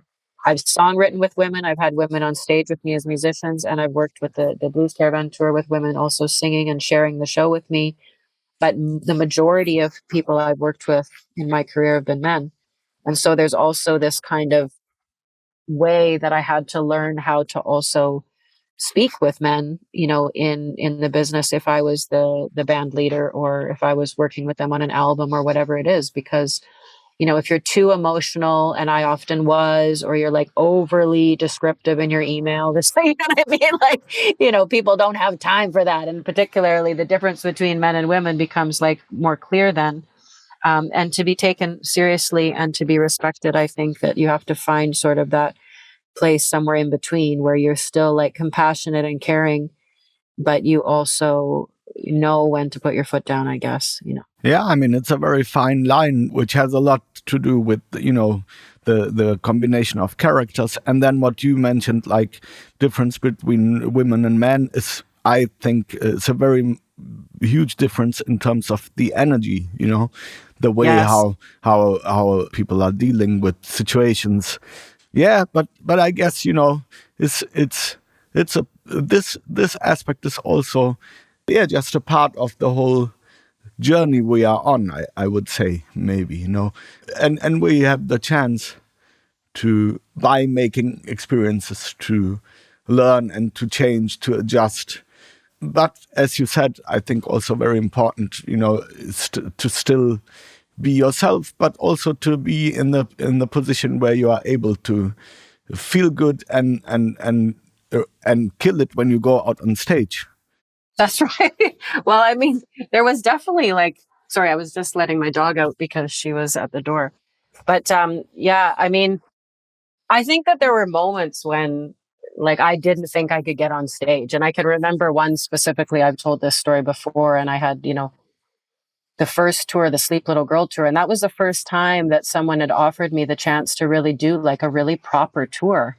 And, you know, thanks to Henrik Freischlader, like we had a van, like a Sprinter, and everybody got inside and we went from place to place and we did like my first real tour. You know, of course, I'd done lots of gigs over the years in Canada, and, you know, it was great. And I had come out for lots of single shows or like maybe 2 or 3 or whatever in Germany. I'd done some short tours, but that was like the longest real tour I ever did. And because I was having a lot of nervousness about doing a good show, I was like thinking too much like the night before about the show the next day. Like, who fucking cares? You know what I mean? Like, just go to sleep, Layla, you know? But you know, I couldn't sleep. I was having sleeping problems. It was like, I couldn't sleep in the van, of course, because I'd never, you know, even, I'm a bad sleeper anyways, you know? So then it was just like compounded by everything. And I remember like this one show in Switzerland. You know, I hadn't slept in so long. I was just like getting super stressed. And I came down to sound check and I felt like I was on LSD or something. Like everybody's like, wah, wah, wah, wah. You know, it was just like very like strange feeling. And it was just simply from the sleep deprivation, you know. But then finally there was a show on that tour where I just was like, I can't do this. And I had gone back with the tour manager, Mark Babylon, who was our tour manager at the time. And, you know, I just said, like, I just don't think I can do it tonight, you know, and he said, you know, that he thought that I could. And, you know, like he was giving me support. He certainly wasn't trying to push me at all, you know. And so I just sat in the shower with the cold water on me for a while, you know, and like just pulled myself together, you know. And then I went and did the show and everything went great. And the thing is, you know, when it comes to music, there's been moments, like I said, when I just didn't think I could do it. And like God was there for me. And the power and the energy and the ability to sing, it just came to me like the second that I walked out on the stage.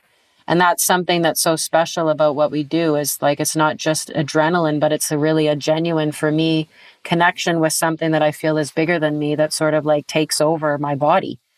And, you know, like I just become a shell that is being used by something like bigger and brighter than even I am. And then I'm able to do the job, because the job is not just to be like quote unquote a musician, but it's just like to share energy with people. And so the connection between the audience and myself and God is like something that's pulled me through so many times when I didn't think I was able to sing, because I was literally so tired, so exhausted, and just had nothing left. And then I walked out on stage and it all came and it all happened and it was all magic again. Yeah, and maybe it's good to remember at this point, that I think, because myself, I'm a bassist and I know what you're talking about, but I think it's good to remember that if you're a singer, vocalist, it's way more demanding in some way and way more difficult, or not necessarily difficult, but you know what I mean. It asks more of you than from me when I'm just having my bass. Basically, if as long as I don't have to sing backing vocals. I mean, I played many shows while I was really sick.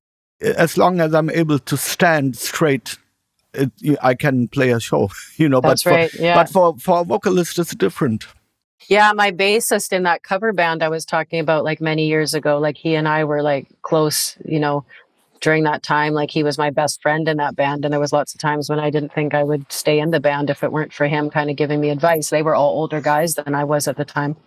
And, he was talking about like a gig that was done where everybody got food poisoning, but like the band was like lying down on like reclining chairs on the stage, like the one guy or so, and like playing and like throwing up into a bucket, but still playing and stuff, like, because he had these crazy road stories, like the show has to happen, Layla, and it's funny because that's another thing that's come from the past few years is that, it used to be like literally that you just didn't cancel unless you were on your deathbed, and now we learned that, the show isn't over just because there has to be cancellations, and that we will get through. And now I think people even are a little bit more picky and a little bit more careful about what they book and what they do. And I know for myself, I also canceled like a lot of things before they got canceled because I knew they're going to get canceled. And a couple of times people were kind of upset that I was canceling ahead of time. But I said, listen, I'm not going to let my band members wait until the last minute. I'd rather that they have the opportunity to try to find some other work so they can survive, And so I would cancel ahead of time. And later, of course, it got canceled anyways, Yeah, and this is a part of the responsibility as a band leader one has, I think. That's right. And what you were saying, sorry, just before I lose my train of thought about the being sick, I also had to learn some really hard lessons about all of that. And I also have a memory again with that same tour manager, Mark Babylon. And I had lost my voice, and so some shows had been canceled. It was an incredibly stressful tour. And I don't remember what year now, but I was playing in Dortmund for my birthday, May 26th. It was the last show of the tour, and I decided to try and do it. And, I had not spoken for days. I was like staying with my guitar player at the time, Jens Filzer. And it was like super weird because he said it was like hard for him because I always used to talk quite a bit. And then here I am like writing on a notepad, like say, can I get some bread or so, you know what I mean? Because I was staying with him and his wife. That was where I was. It was before I was living in Germany. And, I had to like stop using my voice for days for it to come back, And so it had come back just enough that I thought I could finish this last show. And so, it was in Dortmund. It was like a venue that I liked. It was a promoter that I liked. And, but I was so nervous, like, how am I going to do this show? Because my voice just isn't back to what it should be, like what I'm used to, And Mark had a conversation with me about like singing differently, that it was okay to sing the songs differently, like sort of maybe the way you sing them in rehearsal, and I said, oh, but in rehearsal, I also sing them big and I also sing them like almost the same way I sing them on stage, which of course, years later, I realized like you can't do that forever. And so when I went on tours, like with the Blues Caravan, there was just so many shows that I had to learn to conserve my voice better. And the sound checks, I kept them very short because I knew like you just have to have your voice for the tour. That's the most important thing, So I would be able to do a quick check and know. But anyways, back to that show on May 26th, my birthday years ago in Dortmund. And I thought, oh, it's not going to be as good a show though. And he said, yeah, but just give it a try. And I had no idea when I walked out on stage if I was going to be able to finish the show. And I had no idea if I could even sing like a couple of songs or if my voice would just go, because the laryngitis had been so bad. And so I did the show. It went well. I sang totally differently on a lot of the songs. And when I came off stage, like, he said, you sounded great. And that's because you didn't approach the songs the same way. And maybe by being a bit more relaxed in some parts of the songs, instead of always needing to push that big voice, like the songs become even better. And so it was really those kinds of lessons, like nobody can teach you that. You can you end learning that in You music have university. to learn it from experience, Yeah. And I mean, like in a Spirit of 66, like I used to, for a short time when I was playing there in Belgium, I had this big fan, and the promoter ended up giving it to me. I still have it upstairs in the attic of me and my husband's house. And it was like this big fan that we put, and I realized, like, if I kind of bent down into it, my hair would fly. And so my hair would just be flying, and it was like there's some pictures, cool. I think. There's so many photos, and like the photographers were just loving it. And then of course came the day when like reality hit, and I completely lost my voice, obviously, from like singing into that fan. I managed to do it, I think maybe 3 shows or something, and I was always playing there like every year, one time. And so this day came when it was like a full, almost full place, and I don't know if it was that someone was sick in the audience and like they coughed behind the fan and it went directly into my throat, or what happened. But like a number of things between the fan and the full, the full audience in the front, I ended up like having no voice the next day, and we had to cancel a couple shows again. So even though it looked really cool, and I enjoyed it on stage, the most important thing is always that you can do the show and that you can sing well. Yeah, and feel good by doing so. That's right. I learned, those things from experience. There's nothing anyone can tell you, and yeah, I mean, you can go to vocal coaches and they can give you tips and they can give you feedback, and that's all very important, like warm ups and warm downs, and all of that is important. But I never really did a lot of that. I always just sort of, started with easier songs in the set and then would build my way up to the more difficult stuff. And that's how I would warm up. I always warmed up on stage. I'm not someone known for warming up a lot before and after the shows, so like the warm downs I learned after having trouble with my voice, on one of those tours. Like that was actually quite a good tip from a vocal coach. And I started to do some warm downs, which can help to then relax the muscles in the throat for you to go to sleep, so that they don't stay tense and in the position they were when you walked off stage. That can be really important too. But basically just taking care of yourself. And I think after, the back surgery, like I also made a lot of changes with how much alcohol I would drink in a night, how much talking I would do at the merch table, how long I would stay at the merch table, and all of these kinds of things, like because of just my back. Like I also never wore high heels on stage again. I went barefoot after that. But when it comes to your voice and your physical body with touring, you need to take care of yourself. That's just been my personal experience. Like those guys that are, drinking a lot and using drugs on tours, like when you hear about all those kind of rock star moments like Motley Crue or something, and you're just like wondering like, how the fuck do they get on stage and do the job, Yeah, each person's experience is different, but certainly if I was like shooting up heroin all week, I don't think I'd be making it on stage that weekend, so. Every experience and everybody and every mind is different, but That's I think right. But I think, like if one chooses to go that path, like rock and roll, you can only do that to a certain for so long. And then, but in any case, I think there's a price which has to be paid for that. But what I experience the last couple of years is like, getting older has actually very good effect, because as opposed to when I was younger, now my body's setting the limit. Yes. And I basically I just have to listen and then it's That's fine. Right. Yeah, I mean, that also, like with the whole fire girl thing, like I'm still the fire girl, even though I'm a woman, of course, and someday my hair might be white and not red anymore. So it's going to be more like the white flame woman, or so I don't have to change my nickname. But, when it comes to the fire girl, of course, there were times like when I was just like jumping in the sky on stage and, head banging. And like, I still enjoy doing that. But of course, like my physical limitations also get in the way. And so my show has changed. And I remember how scary that was when I started to realize that my show would have to change, But then I also, had good conversations with fellow musicians and friends that just said, this is part of your kind of like story as an artist, Like not everyone can always remain the same character or the same entertainer. We do change. Like our music changes, our lyrical content changes, our personalities change, you know? And I guess that's what you were saying earlier about like musicians adapting. I also feel like my personality type, you know, I've tried all kinds of things in my life. And, you know, I was a skater chick. And then I was like, I had dreadlocks and I listened to Bob Marley all the time. And then I was like living with some punks in East Vancouver. And, you know, so then I had purple dreadlocks and I wore little mini skirts and big Doc boots, you know, Doc Martin boots or something. But it's not just about the clothes, but it's about the mindset, you know.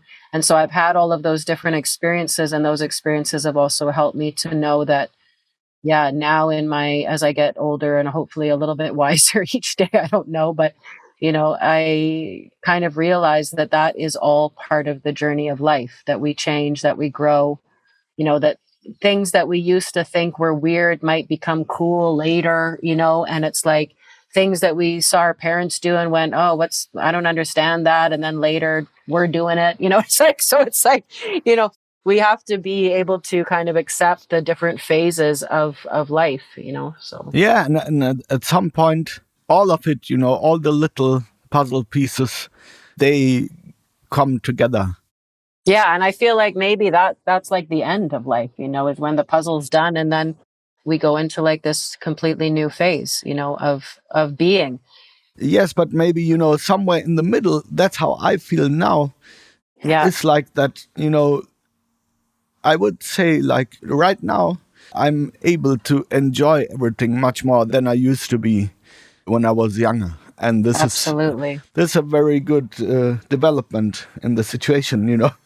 Yeah, just to be like, I mean, for myself, it's just to be more relaxed, you know, because I was Yeah. always an overthinker and I still am to a degree. You know, I was always really like with a mission to express myself. And that's why I think being an artist has been the perfect, you know, choice for me, even though there's been a lot of difficult moments with that path. I feel like that was the best path for me. But like that need to express, like it's not as bad as it used to be. Like now I can sit back and, you know, enjoy that other people express, you know. And I think that like the last few years also showed me that it's like I don't need to be out there.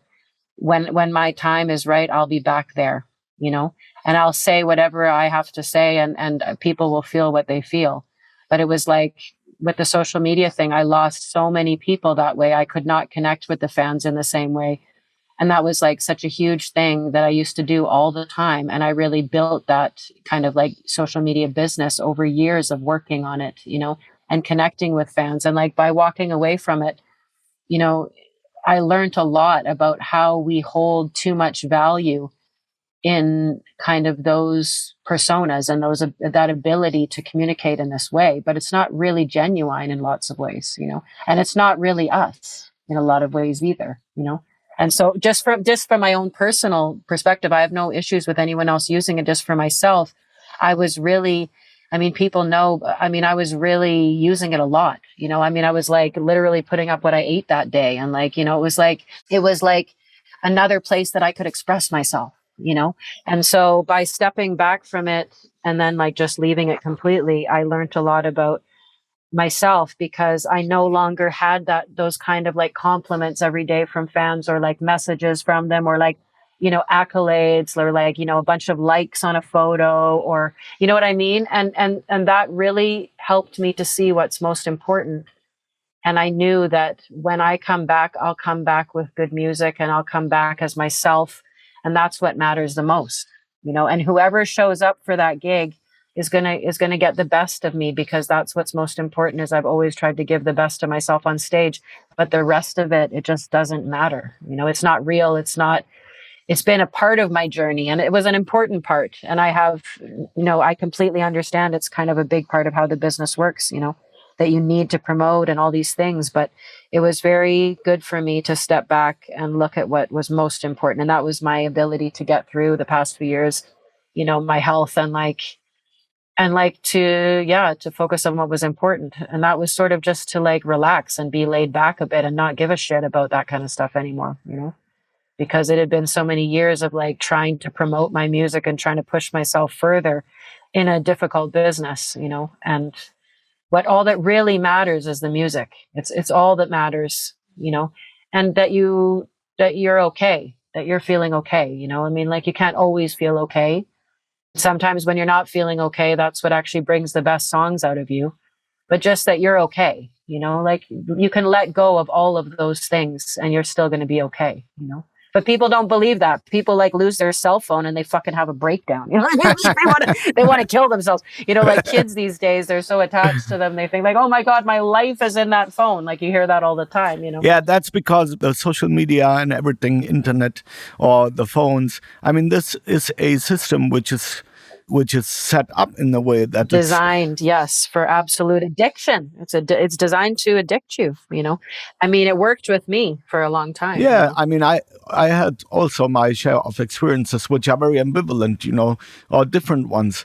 But what I find very, how can I say it? I mean, if you witness like little kids, like 3 years, 4 years old, playing with a phone, there you can see how addictive it really is.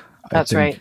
And it's heartbreaking a bit, because I always think like, yeah, I mean, how do you raise a kid without technology in this world? Like, of course, it's a big part of our day-to-day lives. And unfortunately, a lot of systems are set up so that there's not even any way for you to register for something or be a part of something if you don't have, that app or that thing. Even the school systems got on board where like you have to have an app or you have to have Twitter or whatever to get like updates about things happening at your kid's school and stuff. Like, it just blows my mind, because like if I had children, I would want to raise them like more similar to how I was raised, with like, records, and like they'd have like a Walkman that they went to school with the tape cassettes in it, and like, no phones, just like playing with their friends and being outside in nature, going camping with the parents. And, like, I mean, that's one of my best memories, is camping with my dad as a kid. I still hold that as one of my best memories of being with him, and,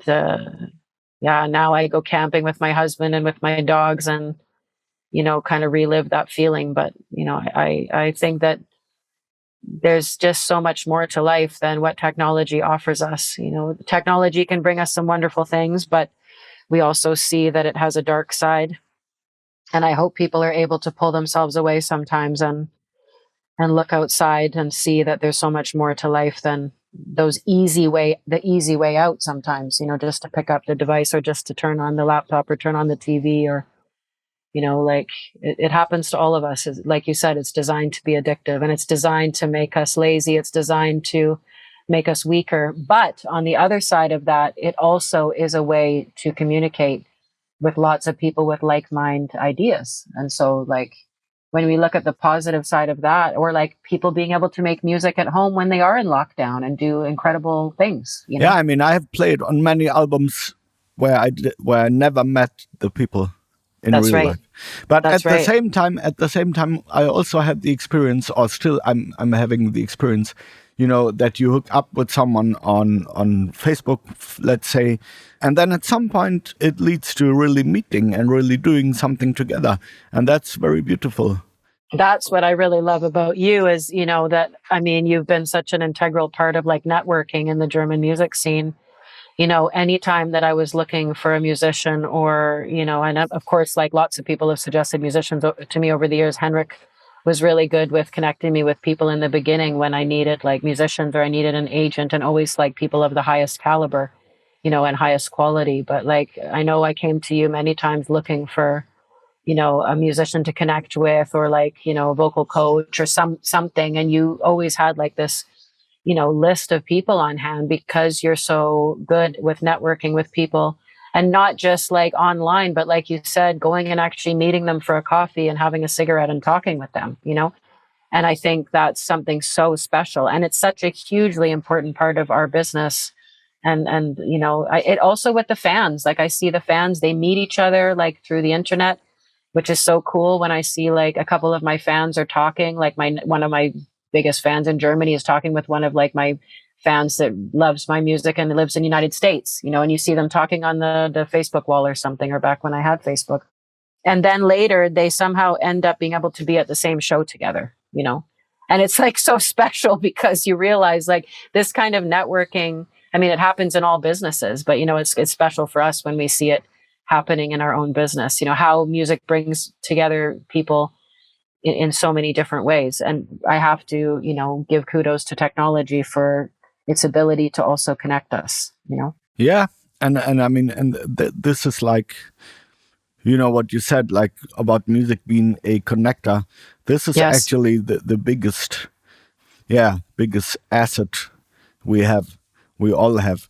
Being an independent artist, also, at least if you want to, make a living, it includes being able to take care of the business side of all of it as well. And now, like, being creative and writing songs, playing music is a very different world from being able to do what it takes to make it all work and earn money. And I've made the experience from myself and also from many friends.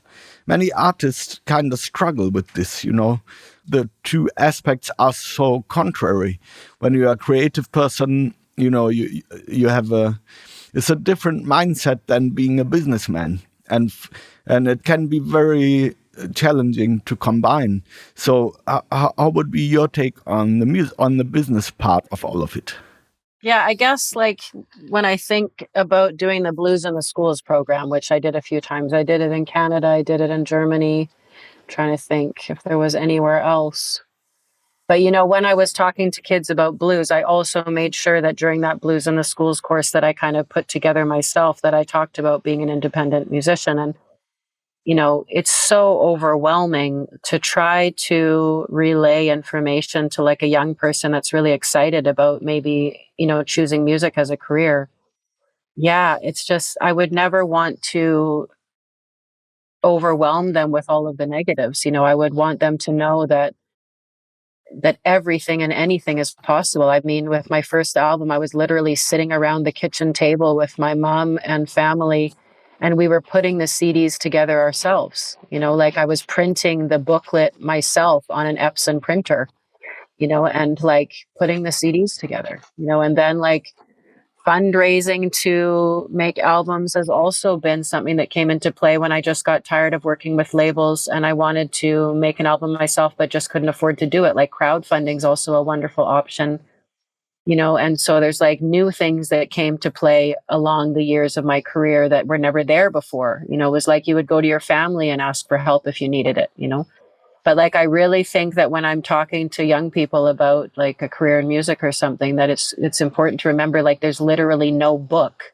that tells you how to do this job, you know, and there's just no formula, that is going to mean success. And I've had this conversation with people in my band and in my teams before, because I remember people would come to me in the band and they'd say, Layla, you need to do different songs. Or they would say, like, you need to do a different cover song every night as the encore instead of the same one. And then like one tour manager was saying to me, like, you need to, do something with the lights. Like we should do that tie-dye screen thing behind you. And then another one said, like, the only way we're going to get to the top and start selling out crowds and like playing bigger places is if I don't even remember, like literally I've been told, oh, if we have a sound man on tour with us, like the sound needs to be better, and it's just like, you can get pulled in so many directions by people telling you how you should run your business. And in the end, for me, I don't know if I've ever been a great businesswoman. And yet somehow I've made it to where I am today.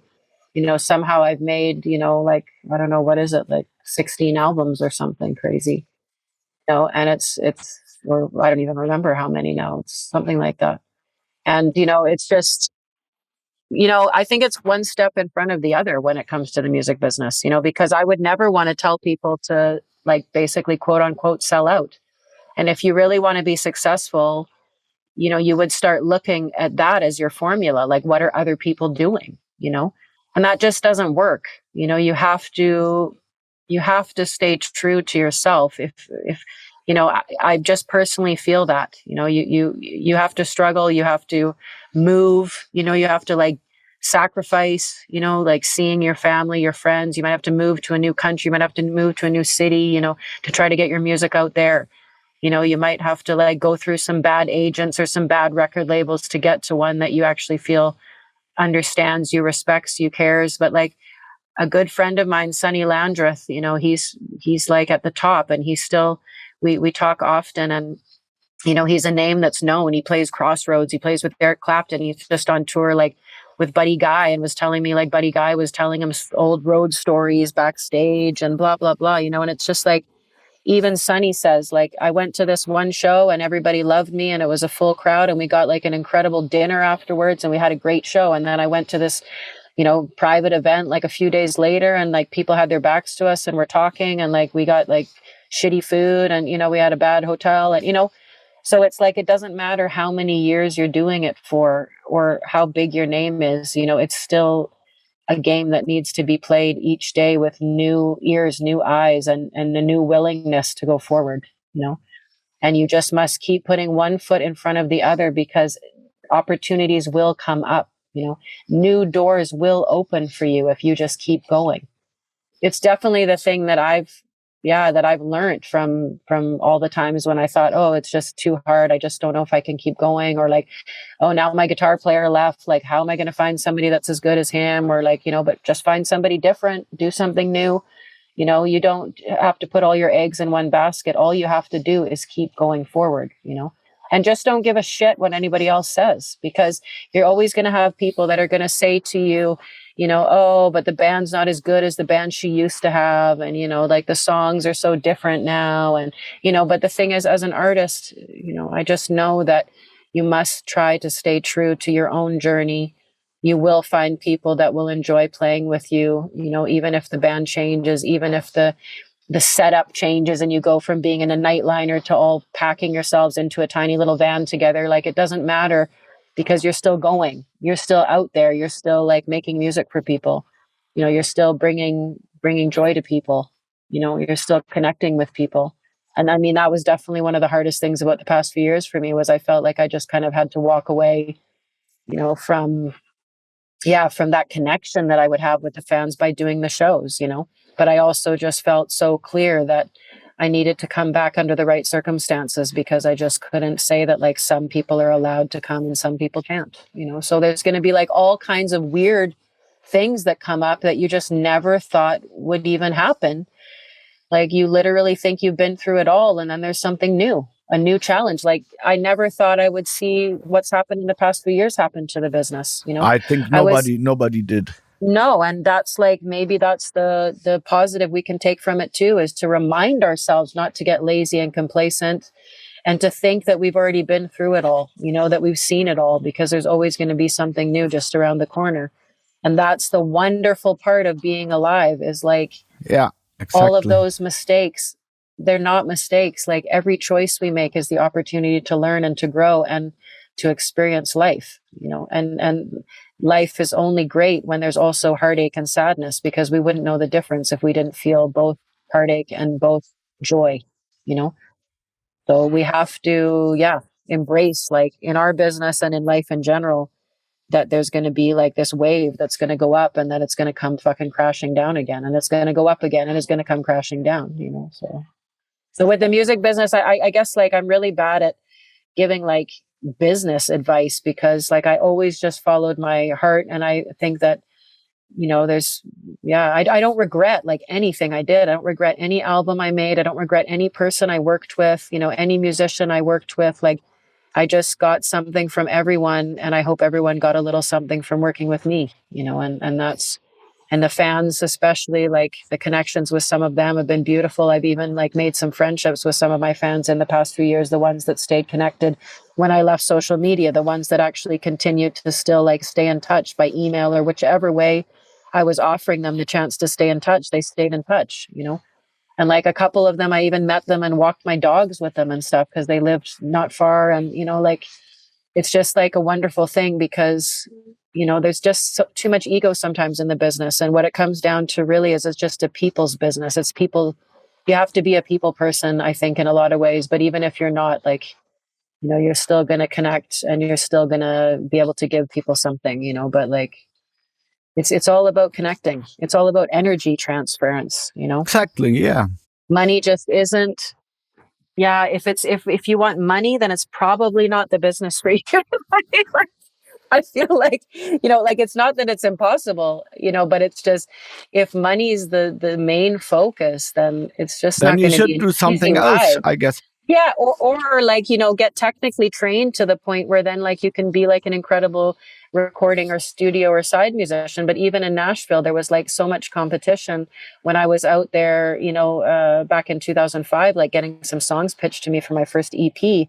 And, there's like so many musicians that want to be the ones that are chosen for that album that's being made by the latest country musician or something. And it's the same group of guys they would hire over and over again. I heard the same story in Nashville as I experienced in Toronto, where you just have like a group of people that are constantly picked again and again for the projects that are the big projects. And so that's why you have to also be open to like creating your own work for yourself. You have to create a way, you create events, you create albums, you create, projects with people. And some will be like really great and some won't be as great. But, you have to kind of like sometimes create it for yourself when no one's just handing it to you, or when you're not kind of like the pick of the day, the band of the day, the one winning all the awards and like, because I remember someone saying to me, like one of my bandmates 2 years ago, saying something about like King and like, we need to be more like King. And, it's like, No. because at the time King was, like getting all the gigs and they're a great band, like we played a show before them once and like I got to see their whole show and we hung out with them and they're cool guys and, it's like they do a great show. But I just, remember thinking like, and I know there's a lot of those conversations in the blues scene, like about Joe Bonamassa. He's worked really hard to get where he is today, but his journey is his alone. There's nothing that you can do, to know for sure that you're going to make it where Joe is, It's just that's not the way this business works. And that's why when people say things to me, I would always like let it go in one ear and kind of out the other, because I knew that my journey will be mine. And I think maybe the reason I know that is like this documentary I saw years ago. I think it was called Lightning in a Bottle or something, but I don't remember the name now, because it was like basically talking about some of the, Black blues musicians who did not make it successfully in the years of like the start of BB King and stuff. There's like guys that are still like cleaning the theaters that aren't playing those theaters. There's guys that were like great musicians, but they didn't get picked up and they didn't make it to the kind of success and fame as say BB King and Buddy Guy did, And so they like ended up, doing regular jobs and like kind of nobody knows who the fuck they are. And it's like, that is the reality of the business that we're in. Like, not everyone is going to have success. Not everyone is going to be known. A lot of people will like struggle and they will struggle to the end. But what's most important then, if you're struggling, is that you at least enjoy what you do. Yeah. Yeah. And I would also say, I mean, for me, I don't know. I think, if the love to music and the urge to, I would say like this: if you really feel you just have to do it and there's nothing else what you would love to do as much as being a musician, then there gonna be ways to make it in Absolutely. some way or the other. Absolutely. Yeah. I mean, that's the thing. I mean, I moved from, East Vancouver to then Toronto. And like, that was a really big move, at the time. And it was scary as hell. And I knew no one, and I lived in a little shitty basement suite after just going through like a breakup of being with someone for like 7 years. So it was like really the beginning of a new chapter, and it was a dark time, but also there was lots of wonderful moments. I ended up playing with Jeff Healey again, and I ended up playing some great festivals, and I met wonderful musicians. And and then I moved to Montreal, and then again started over again, didn't know anybody, was trying to get myself into the scene. And then I got to play Montreal Jazz Fest and I had, wonderful opportunities and I met great people and I dated some great guitar players and, and then I moved to Germany, and there again, I was living in a little town, like surrounded by farms and cows and like didn't have any friends. And spent a lot of time alone and, was trying to pursue my music and do my shows and have a great band. And I did. I had a great band and I had great moments and I had, a very supportive record label. I don't think I would have been able to move to Europe if it weren't for Henrik Freischlader's support, And so like, all of these people, it helped me along the way, but still I was the one that had to go through those moments of starting over again in like a new country or a new province, each time. Starting again just to be able to get my music out there and to meet new people and continue that journey, And so there is just like, everybody's journey is different. Everybody goes through it differently, but that's how I saw it. Like that I had to keep moving, that I had to keep starting over so that I could like, kind of emerge myself into a new scene, and like, yeah. And then I ended up in Holland because of love, not because of music, but so and that's a whole other story. But this is what makes you also see in retrospect that, what I firmly believe in, there's the right time for everything. Definitely. Yeah. And so, maybe to wrap it up.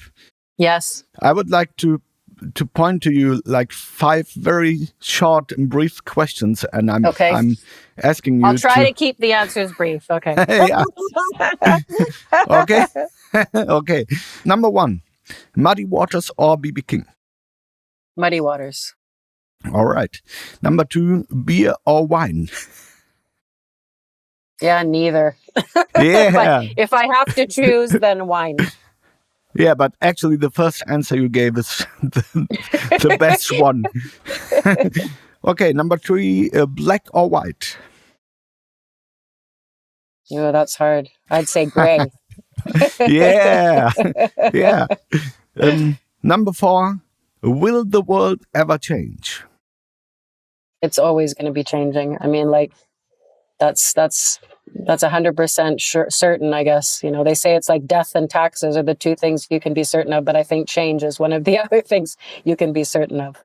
Yeah, I agree. And the last one is, what is your biggest dream?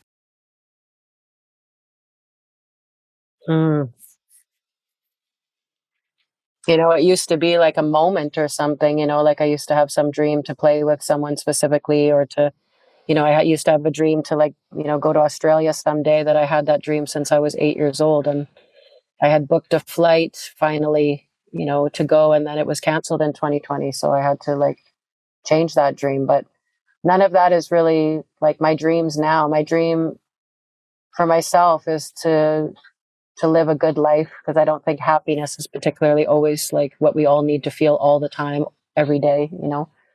We need to have a mixture of feelings, but to live a good life, and to be good to the people around me. I want the people around me also to feel good, and to have compassion for others, to never believe my own story too much, that it stops me from having compassion for others and what they're experiencing, and to hopefully have the health and the ability to keep on singing for as long as I can, because whether I sing, at home or whether I sing on stage, I always want to continue to sing and to, have that connection with God and hopefully share it with others. So let's hope that can still happen for as long as possible, until I'm dead in the grave, as they say in the blues songs. Yeah. Yeah. Word, because that's one more huge advantage of being a musician, that provided that our health serves us, we can keep doing it until we drop. Yes, and luckily with the blues especially, you can get like old and fat and still sing, and everybody will still come out to the shows. If you're in the pop world, at some point you might be done. It might be different, similar as you when you're a professional sportsman or woman. That's right. At some point it's done, and we are lucky not to be in that position. Yeah, and it made me think of just one last thing that I didn't really touch on, which is just about the blues itself. And a lot of people think that blues music is only about, pain, and that originally it was about sort of, just singing about like the sadness or the pain in life. And really what the blues was there for, if you read, books about, historians that have written books on blues and sort of the idea behind blues, and also the chain gang songs originally, where blues sort of came from, which I think also like ties into gospel, is that it was always actually about like getting away from that hard feeling, and talking about those difficult things, but with always like a hopeful piece at the end, or like this bit of this kind of like little glimmer of light, in the darkness. And I think that that's also why I've resonated with the blues so much, and why I've always loved it.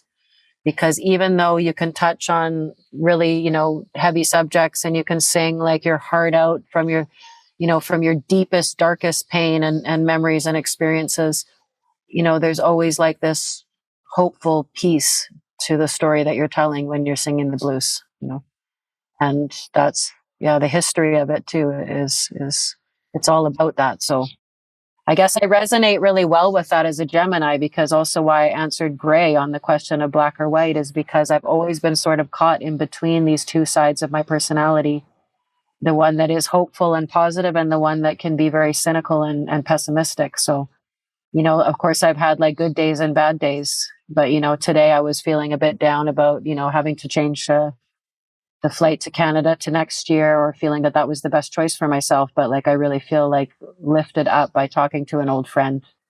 And so I appreciate the chance to have the interview with you a lot, Armin. Same here. Absolutely. So then I would say thank you very much for taking the time to be my guest today. I really enjoyed very much. And, it's really great to connect in this way also, in addition to all the other connections we built over the years. And so thank you. And if there would be something, some kind of final words you would like to point to our listeners, feel free to do so. Yeah, it's hard because I guess I kind of feel like I've said a lot already throughout the interview that touches on, on that. But I guess, just take it one day at a time. Everybody out there, no matter what your circumstance or situation is, remember that there's a lot of other people experiencing the same thing that you are, even though it might not feel that way, and you'll feel alone lots of times in life, and especially with all of the changes that are coming. I think that you're not alone. Don't let anyone tell you you're alone. We're in this together, and I hope that everyone will enjoy the new record, and that my message will be gentle in that album, that we're here, we're in a dark time, but now is our opportunity to shine.